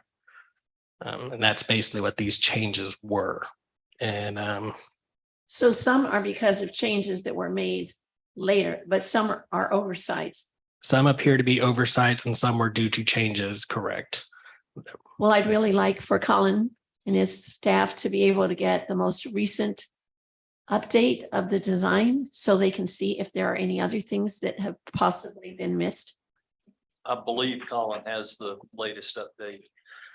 I don't know if I do. The last ones I have appear to be dated in February, I believe, or at least that's the date on my folder. So Paul, can you talk to that? All right, thank you. So Mark, these items that were oversight, how did that happen? So an estimator goes through the drawings and does an estimate. So these aren't inside, these items that are lacking are not in the estimate. Right. They're not in the original budget. Okay. And I believe the original plan, Paul, you may need to correct me if I'm wrong. Was the county involved in the design of the card reader locations and camera locations? Yes, I'm Paul Bonnet with PGAL, the architects. So I believe we did go through the plans several times with the county and I think, the 2021 set of plans that you mentioned, I think was the 75% construction document set. So it was toward the end of our design process. Now, we did go back through with you as the submittals were coming through as the, as one last check. And I think that's when these changes happen. So, but we're making sure that the thing, the corridors are secure, that card readers are in the places that they need to be. But when you do your estimate and you have a secured corridor, wouldn't you make every door secured? I think that's what Colin's saying, is that some of the secured corridors were missed. Doors on the secured corridor were missed. Okay. Well, so we have a bid set. We publicly bid the project. So anything that was on the plans at that time is what is in Teal Construction's bid. If we make any changes after that point, it's, subject to additional cost. What if you missed something though? I'm sorry? What if you missed something? Oversight. You missed a secure door. Well, that's, either it was missed in our reviews with the county or, missed during design. There are, the drawings are not perfect. There are going to be situations where, we missed a window or a door or a card reader. But, typically that is an additional cost to the county. All right. Sheriff, do you have something? Sure. Just going to add that some of these changes came about because 2 weeks ago, we met and had a discussion about keys and coding and at Teal Construction's trailer. And then we asked, could we go see the facility? And last Monday, my staff walked through Monday morning. But in a discussion with the judges, the county and district judges, months ago, when we were discussing the furniture in the courtrooms, we got into a discussion about how they would conduct business when multiple judges were here. And we were informed that it would overfill or we would overflow. Wednesday, come down here Wednesday. You want to watch part of what goes on. We will have 2 district judges here doing arraignment and announcements. And it involves the transfer and movement of a lot of prisoners from one courtroom to the other. We're not moving between the holding cells, but we're going to be moving prisoners downstairs through a corridor to the JP courtroom. This was not envisioned on my part. I just felt we use the 2 courtrooms upstairs, but because of judge's preference and scheduling deals with the county court law judge, we will be moving them downstairs down that hallway. So we got into discussion a few months ago about that hallway not being really a secured corridor, that we ran the risk of running into not only employees, but citizens from the public that could be in that hallway. And in the movement of those inmates, trying to keep up with them, it's going to tax a staff in my detention center as well as the deputies. So it led to the discussion about securing that hallway to the JP courtroom with the modifications being made there as well. So some of this has just evolved because of the way things are going to be handled here locally. Currently, we will bring typically 16 to 18 inmates to the district courtroom on announcement and arrangement. But in the last several months, we have brought as many as 28 and 29 inmates in here and utilize 3 courtrooms. And it becomes need a traffic signal in the hallway. And I had 6 detention officers up here last week. Took Commissioner Russo outside to explain and show how we were holding some outside. This is only going to get worse in the new courthouse because I'm going to have a holding cell now. They'll be regulated by the jail commission, which is going to limit my capacity to 14 inmates. And so we're going to have to shuttle even more between the detention center and the courthouse as the day goes on, but we will be overflowing downstairs through another corridor. So some of this was because of changes and modification in the way we do business, which has, Teal and the engineers don't know that until we start into the project. We weren't aware that the preference for overflow was going to be downstairs in the JP courtroom until a few months ago as well. Thank you, Sheriff. All right. Any more questions on proposal request 39? All right. Are we also talking about the delay in the construction or is that? Oh, It's gonna be that's next. it's coming next. Commissioner Cheney. No, we're not voting. I'm We're gonna, sorry. We just finished the first two of Yeah. the change. Sorry proposal about that. requests. we're going to change proposal request 40. Speak on Right, that. change, Yeah. change request, proposal number 40 was, due to delays in controls for the elevator system. Back in April of 22, we started the submittal process. So a year ago, we started the submittal process for the elevators. And it took a while to get approval and revising and resubmitting in order to get the control locations situated appropriately with the building room that we had. And once that was established, then the submittals were forwarded to the elevator company, and they gave us a control delivery date. I believe it's December 15th. And of course, we've got to have it installed. Then it has to be inspected by the state, has to be inspected by the county and elevator control people. And with all that said, we're looking at probably the 31st of January before the building will be ready to occupy.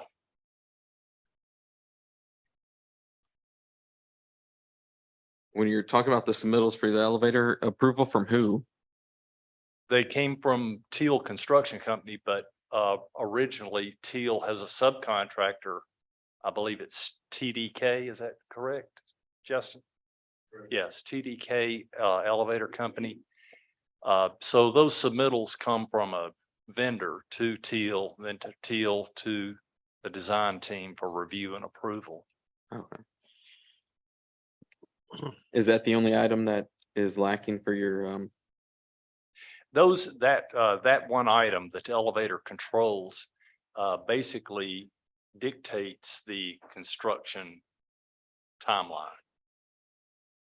Our intent is to basically have the building ready by the date of substantial completion, with exception of the elevator. So what we've got a commitment from Teal that basically says they're going to pare the efforts down so that our general overhead and cost are reduced after we've gotten past the date of substantial completion, which is, I believe right now, let me look quickly. I believe it's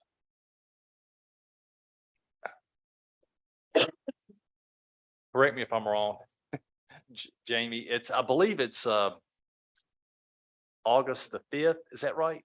Or did we modify it with number 5? September 15th. I knew we had modified it with change order 5. But anyway, substantial date, completion date of September 15th would mean that the building was predominantly ready to occupy, with exception of the elevator controls. Now, we can't move furniture into the building until we're substantially complete. There's no way to get it up because the elevators can't be controlled.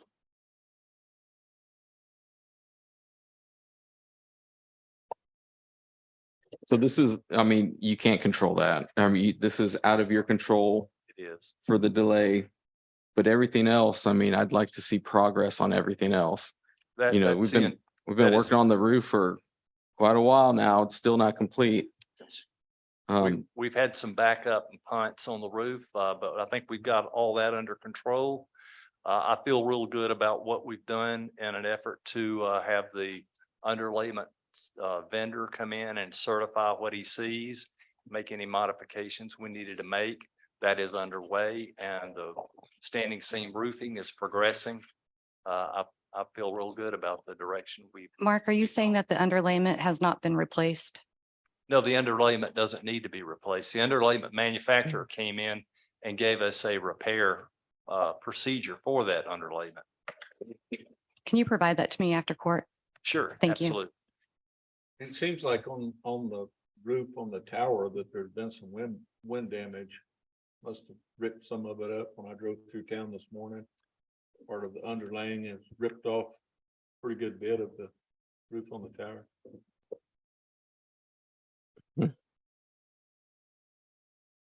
Justin?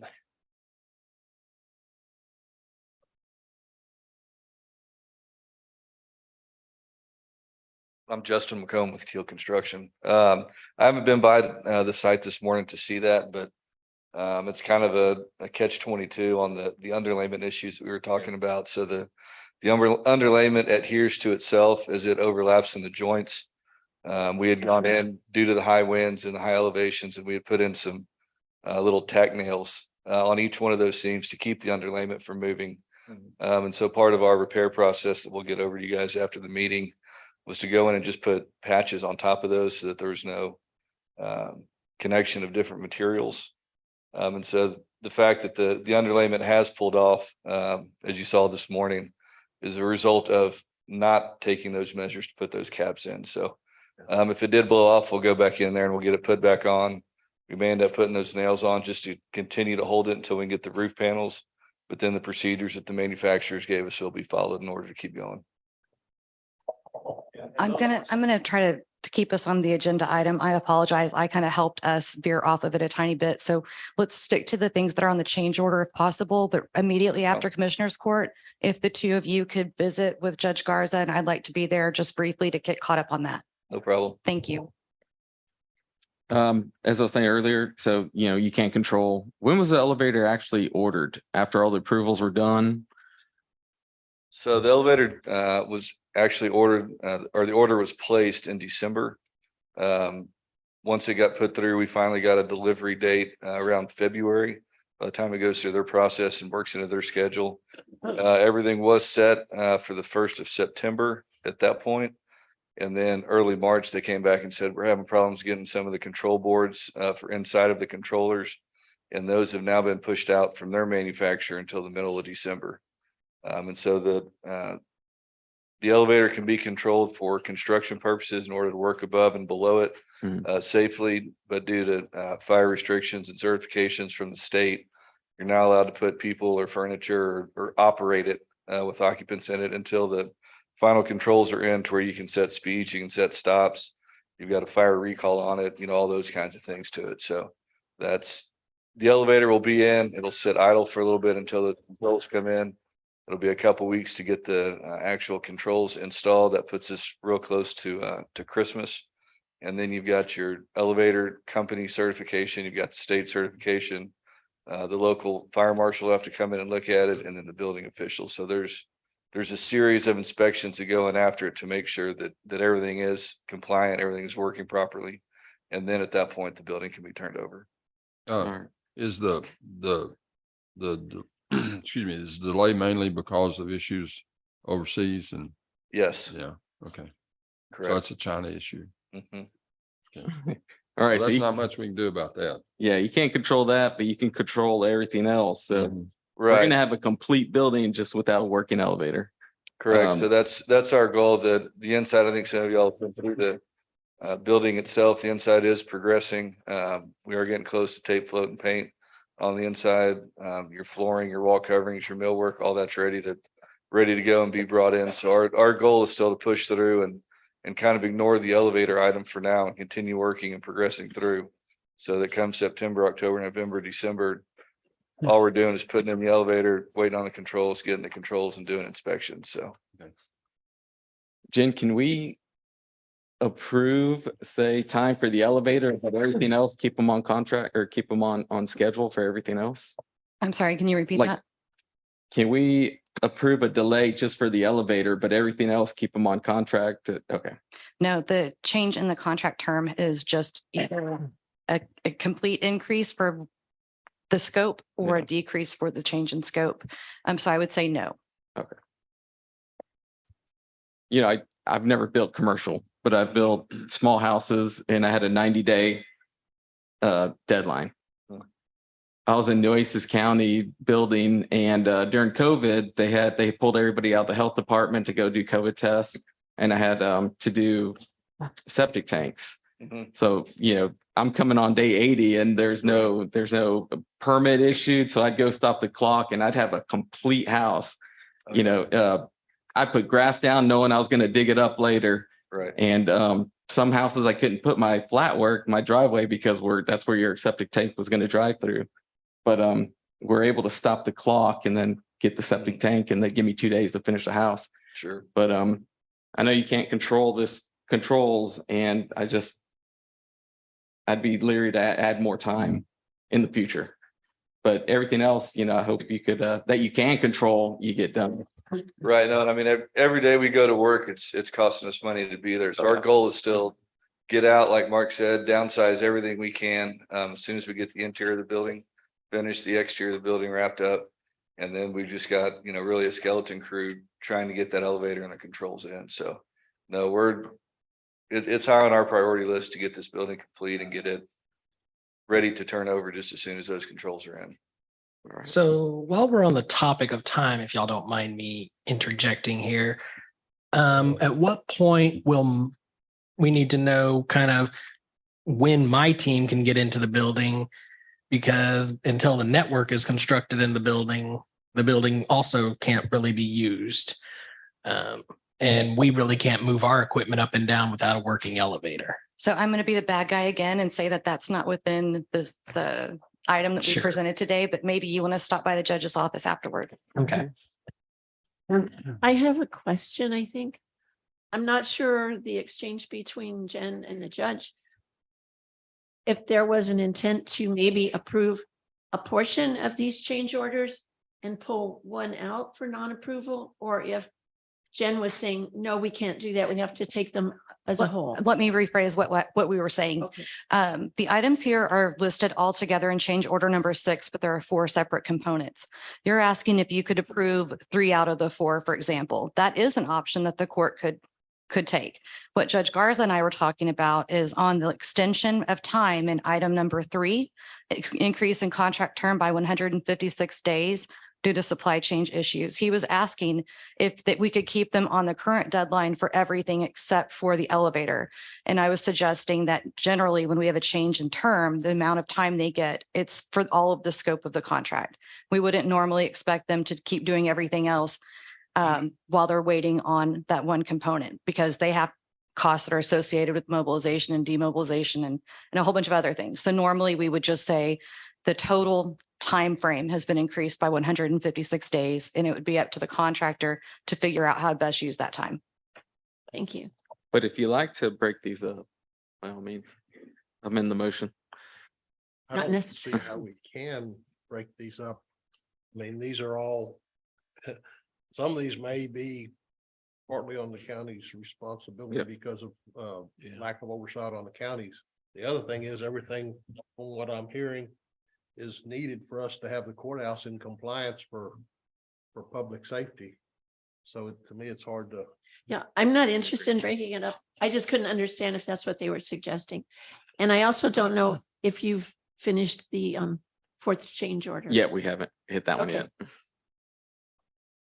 Thank So change proposal 44 involved ASI, which is Architectural Supplemental Instructions number 6. We had a room change layout to indigent care. And Paul, if you would speak to that, as I'm not as familiar with that change in indigent. I'll let you say it. Indigent care. There we go. Okay, and I don't have the plans in front of me either, but from what I understand, so this is a deductive change order, correct? So I believe we eliminated a wall and a door and a window to the indigent care, basically making it one larger open room with more space versus having it be divided, as if I remember correctly. This was, And that was a modification from the original bid drawings to something that was requested by the county. right, this was a request by the county treasurer, and she's actually saving money. So. Yeah. All right, any further questions? I don't know if Mr. Perron has a question for the court or if he's just here to observe.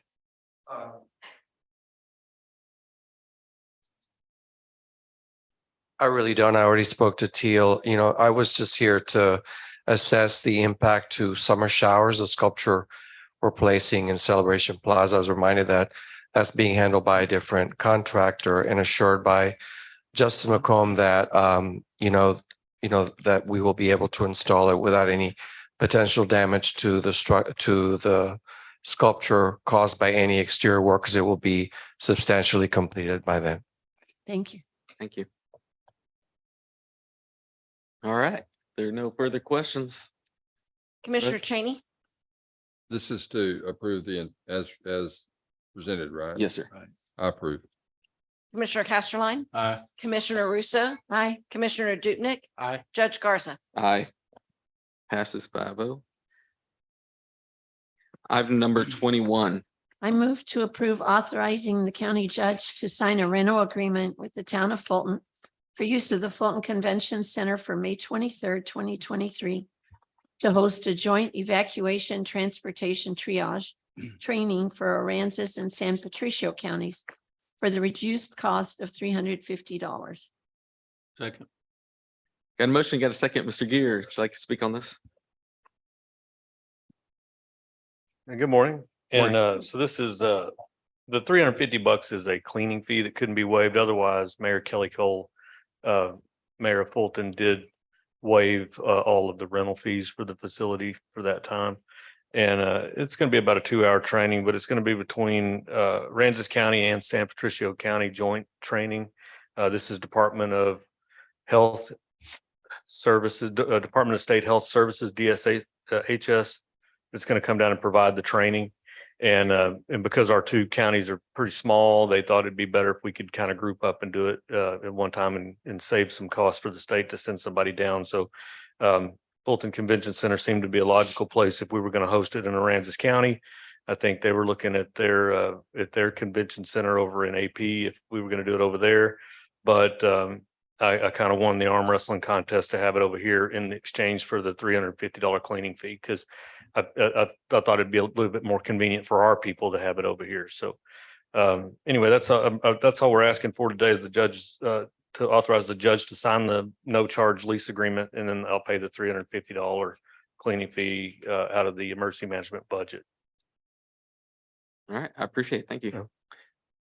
Thanks for fighting to bring it over here. That's exciting. Let's go and vote. Aye. Aye. Aye. Aye, passes 0. Commissioner Dupnick has stepped out for a moment. All right, item number 22. I move to approve a memorandum of understanding with the U.S. Marshal Service in which Marshal Service agrees to reimburse Aransas County for up to $15,000 in overtime expenses related to Aransas County deputies serving warrants over a 30-day period. I'll second that. Got a motion, got a second. Sheriff, good morning. Except I brought this to y'all a couple of weeks ago after the meeting, or towards the close of the meeting, for an informational deal, and then a discussion later.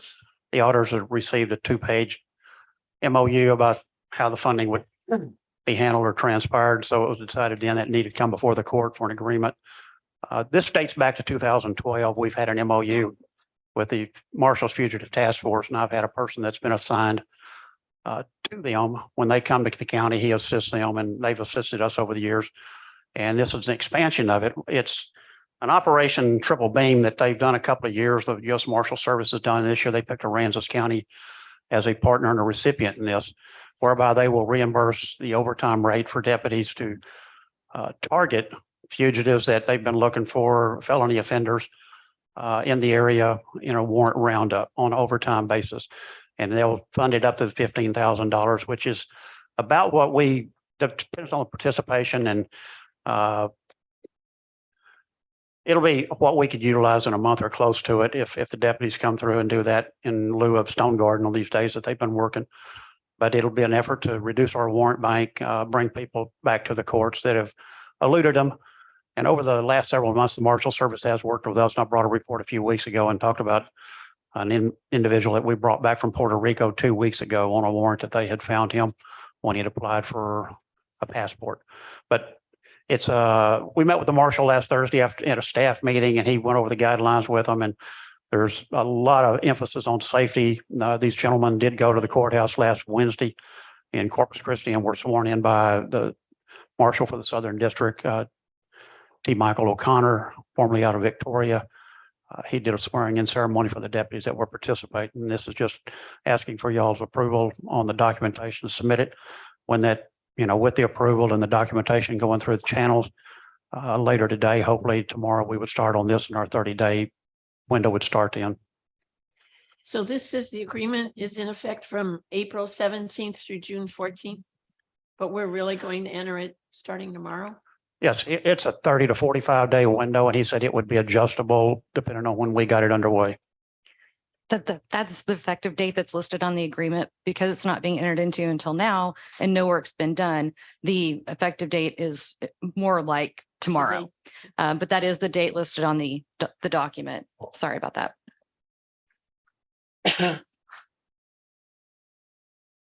All right, any questions, further questions? Let's go and vote.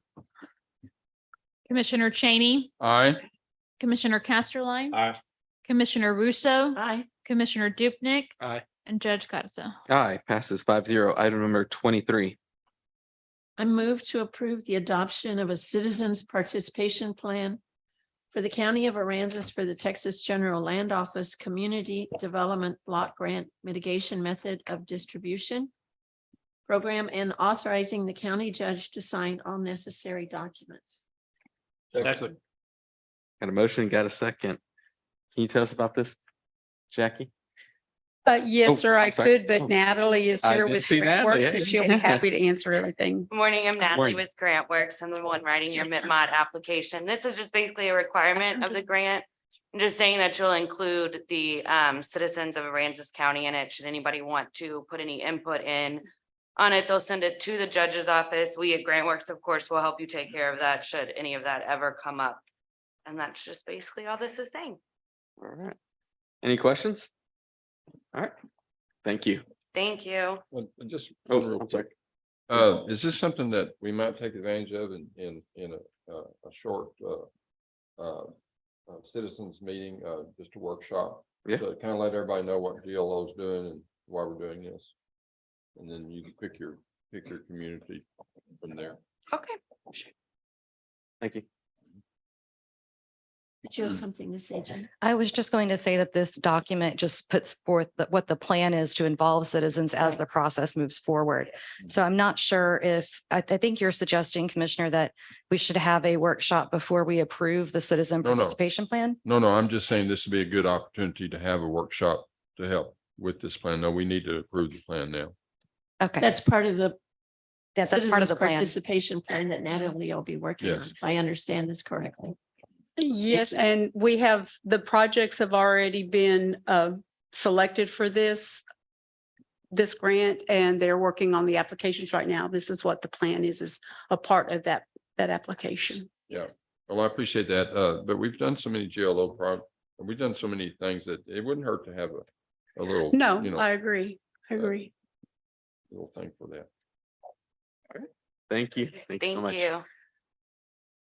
Commissioner Cheney, Aye. Commissioner Casterline. Aye. Commissioner Russo, Aye. Commissioner Dupnick, Aye. and Judge Garza. Aye. Item number 24. Move to approve McDonald's recommendation to award construction contract for Southeast Aransas County drainage improvements in the county's general land office community development block grant disaster relief contract number 20-065-098-C 270 to Brizzo Construction LLC in the amount of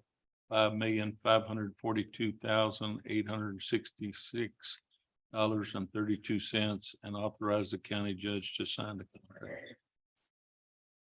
I'll second that. Do commissioners have any questions for David? Well, I figure he's going to tell Oh, us a okay. little overview. I will. I was just hoping he'd pass it and I. Well, we could, but you're up there already. Okay, this is the sixth project of the 8 CDBG-DR projects. We're under budget on this one, which is a good thing. We had, I don't know, 5 or 6 bidders, so should be a good bid. And where's this located exactly? This is the streets that are running east and west from the bypass to McCampbell. Yeah. General. So it's going to include McCampbell Ditch and I'm sorry. will it include McCampbell Ditch? It's it's your precinct. Yes, it is. I'd like to know about it. We've been doing this for a year or so. David, I have, the question was, it says we're going to approve Mont McDonald's recommendation to award the contract. Correct. But at the background, it says that they had recommended we give the contract to Anderson Columbia. That was not this job. That was another job. Okay, that's This just is- a typo this in is- the, I want to make sure about that. I noticed that too. Yeah. Anything else? Thank you. Vote. Commissioner Cheney, Aye. Commissioner Casterline, Aye. Commissioner Russo, Aye. Commissioner Dupnick, Aye. Judge Scottison. Aye, passes 5-0. Item number 25. Move to approve the April 2023 indigent healthcare report. I'll second that. The total expenditures for the month was $22,240. Year to date, which we're in the 8th month of the fiscal year, is $385,000. We're at 2.5% of the gross revenue tax levy, which we're set to do 8%, so we're not even halfway there. We're about at the same percent we were last year in expenditures. Any questions? I just was curious about the lab x-ray services for 30 inmates. I just wondered if there was something going on. 30 just seemed high. Maybe it isn't. Maybe the sheriff could, I don't know why there was more labs this time in the jail, but I there just- were 30. I'm 30 interested in inmates. trends. That's okay. Thank you. And I really like the way you present this report. Thank you. Thank you. Commissioner Cheney, Aye. Commissioner Casterline, Aye. Commissioner Russo, Aye. Commissioner Dupnick, Aye. and Judge Scottison. Aye, passes 5-0. Item number 26. I move to approve the April 2023 Auditor's Monthly Report. I'll second that.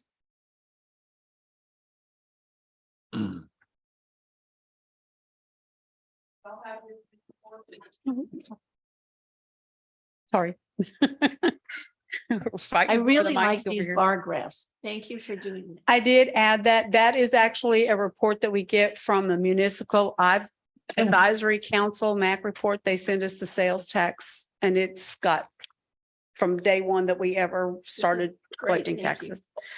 Sure. I thought it was a pretty interesting thing. Other than that, if there's anything that you have any questions on, I did reallocate the insurance premiums on out of the non-departmental, so it does look a little bit better. We are actually expecting a refund from TWIA because they had charged us for a lot of lost revenue that on buildings that we don't receive revenue on. So I've gone through and got corrections on that, and we will be getting probably about $70,000 refund on those. Other than that, if you have any questions, I'll be happy to answer them on it. Just glad to see our interest is doing so well this year. Doing And the very good. treasurer left, but No, she's sitting right here. you. Very good. All right. Commissioner Cheney, Aye. Commissioner Casterline, Aye. Commissioner Russo, Aye. Commissioner Dupnick, Aye. and Judge Scottison. Aye, passes 5-0. Item number 27. I move to approve discuss, approve, and disapprove. Excuse me, let me start over on that. I move to approve the distribution of $114,186 of U.S. Fish and Wildlife Service Refuge Revenue Sharing Account annual payments to local governments for lands under the administration, under their administration for fiscal year 2022 received in 2023. Second. Thought that'd be easy. So we receive this money every year. The distribution that I do between the other two taxing entities that are involved in the refuge out there. And we figure it out on the percentage of the total levy taxes and prorate it that way. We had 102,000 last year, so it has gone up a little bit. Any questions on distribution? Nope. Commissioner Cheney, Aye. Commissioner Casterline, Aye. Commissioner Russo, Aye. Commissioner Dupnick, Aye. and Judge Goddison. Aye, 5-0. Let's move on to item number 28. Move. I move to approve the creation of a new job description for litter abatement, transfer station attendant, and mosquito control supervisor to replace the litter abatement and mosquito control supervisor position at the existing pay rate. I'll second that. Morning. Morning. We're just gonna take where it says other duties as assigned and just give him those duties so that are assigned to his job description. Mosquito control supervisor is really like a seasonal position. And then he's already trained in transfer station. He knows how to run the scale and he knows how to do the hill. So it just makes more sense that his job description fills all that. And he's okay with the changes? Yes. Okay. And no change in pay? No. Same pay rate? Okay, same agreement. Commissioners have any questions? All right, Commissioner Cheney, Aye. Commissioner Casterline, Aye. Commissioner Russo, Aye. Commissioner Dupnick, Aye. and Judge Goddison. aye. Passes 5-0. Item number 29. Move to approve the job description for emergency management coordinator with no change to rate of pay. I'll second that. And motion, we got a second. And Miss Linda, you want to speak on this, or? This is something we've been working on for the past 4 months. And I've reviewed it, Linda's reviewed it, Mr. Gears reviewed it. Do y'all have any questions or want to make any changes? I think Commissioner? it's a good document myself. I think it's a very good document. Look good to me. My only question was like under work schedule / hours. Position will be on call 24 hours a day unless prior coordination. Should that say during declared emergencies? This was a recommendation that Mike wanted to put into it, basically because an emergency can happen at any time. He feels like the Okay. position should be pretty much, able to respond at any given time unless pre-arrangements has been made. No, really, and really that person advises the judge on going into. Correct, correct. So Satisfactory. they kind of need to be, able to be reached at any time, so. Are we gonna name somebody as a backup? I'm sorry? Do we need a backup for that in case he's off on vacation in Tahiti or someplace? Technically, the emergency management coordinator is the backup for the emergency management director, which is Judge Garza. Right. Thank you. So they can't be gone at the same time. Right. One of you has to be here. No vacations together for us. All right. And There goes that And- fishing trip, right? and that brings up an additional question to that. In the event that something did happen and Judge Garza was out and Mike was ill or something like that, would that then fall to the judge pro tem? That's just a- I would think procedure. I it just asked would. I would think that the judge pro tem would be the acting director, and then would lean on the local first responders, leaders Sure. Well, to yeah, step of in to course. help coordinate. But I mean, just as a procedure. I think as a like to always practical have matter. backup. Yes. Thank you. Cool. Any Thank other you. questions? Okay. All right, let's vote. Commissioner Cheney, Aye. Commissioner Casterline, Aye. Commissioner Russo, Aye. Commissioner Dupnick, Aye. and Judge Goddison. Aye, passes 5-0. Item number 30. I move to approve budget line item transfers for the 2023 budget. I'll second it. We have none at this time.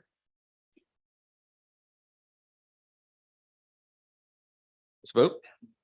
Commissioner Cheney, Aye. Commissioner Casterline, Aye. Commissioner Russo, Aye. and Commissioner Dupnick, and Aye. Judge Goddison. Aye, passes 5-0. Item number 31. I move to approve the accounts payable and payroll liabilities. Second. Got a motion, got a second? Yes, a number of them are normal payables, but we do have some rather large ones with our capital projects, of course. LCR total transport was for Loop 1781. It's the contractors. We had a total of $693, $116.20 for them. We also have grant works for all of our street projects, all of our GLO projects.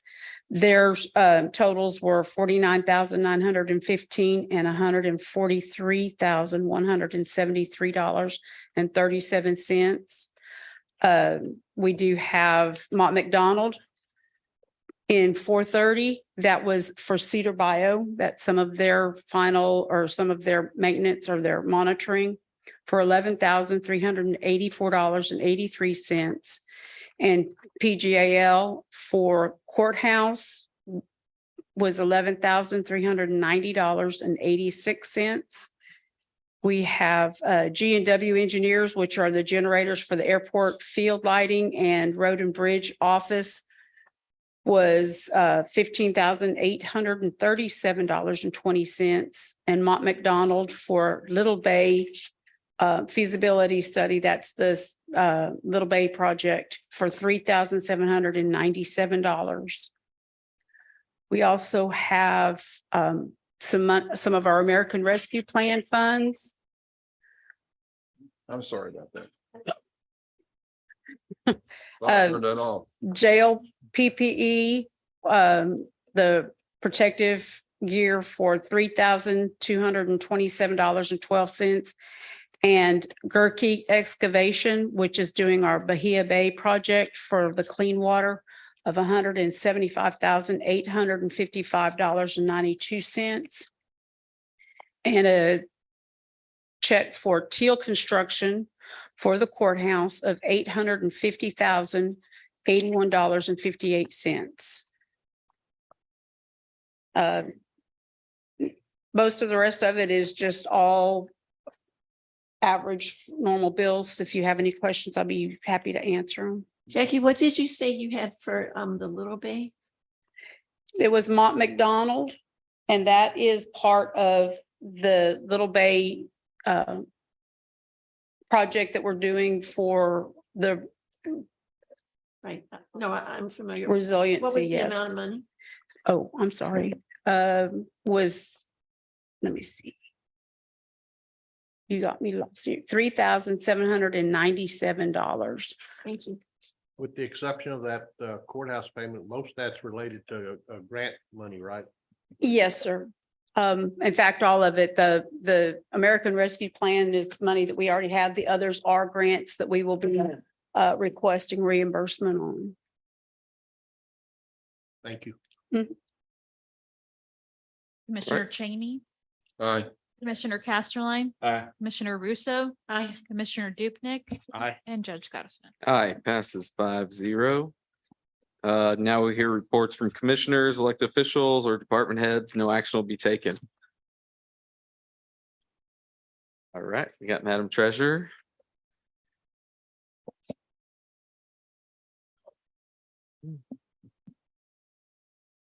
Is that your comment? It's too cold? Yes, it's too cold in here. I like it cold. In the consent items, we had Patricia Randall, which is my chief deputy, taking a class. Well, it wasn't just a regular class. She actually passed the County Investment Academy, which is a week long of hard study. And I did it back in 2011. And so I'm actually proud that she did it. When I redo my investment policy for the year, I will, since with the certification, she will become an investment officer. There are county judges and county commissioners that also take this class. So if you're ever interested, they offer it. I think it's just one time a year, back in like April when she took it, March or April. But we do have a lot of county judges and commissioners and other auditors and whatnot that take the investments. It's not all just treasurers. So if you're ever interested. But it's a big accomplishment. I'm proud of her. Cool, thank you. Good. Congratulations. Troy. And also mentioning under the consent agenda, the Aransas County Public Library was declaring 955 used books as surplus. And they were going to, they asked us to authorize disposal for the Friends of the Public Library. So we did prove that, but it wasn't read out. And I noticed you were here, Iris. Anybody else? All right, we'll move on to reports about items of community interest. No action will be taken. Any community members want to? Nope. All right. I don't think we have to go into closed session, so do I have a motion? No. Move to adjourn? Second. Yes. Aye.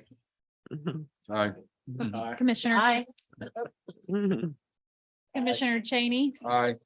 Commissioner Casterline, Aye. Commissioner Russo, Commissioner Dubnik, and Judge Goddison. Aye. We are adjourned. Thank you. I don't know.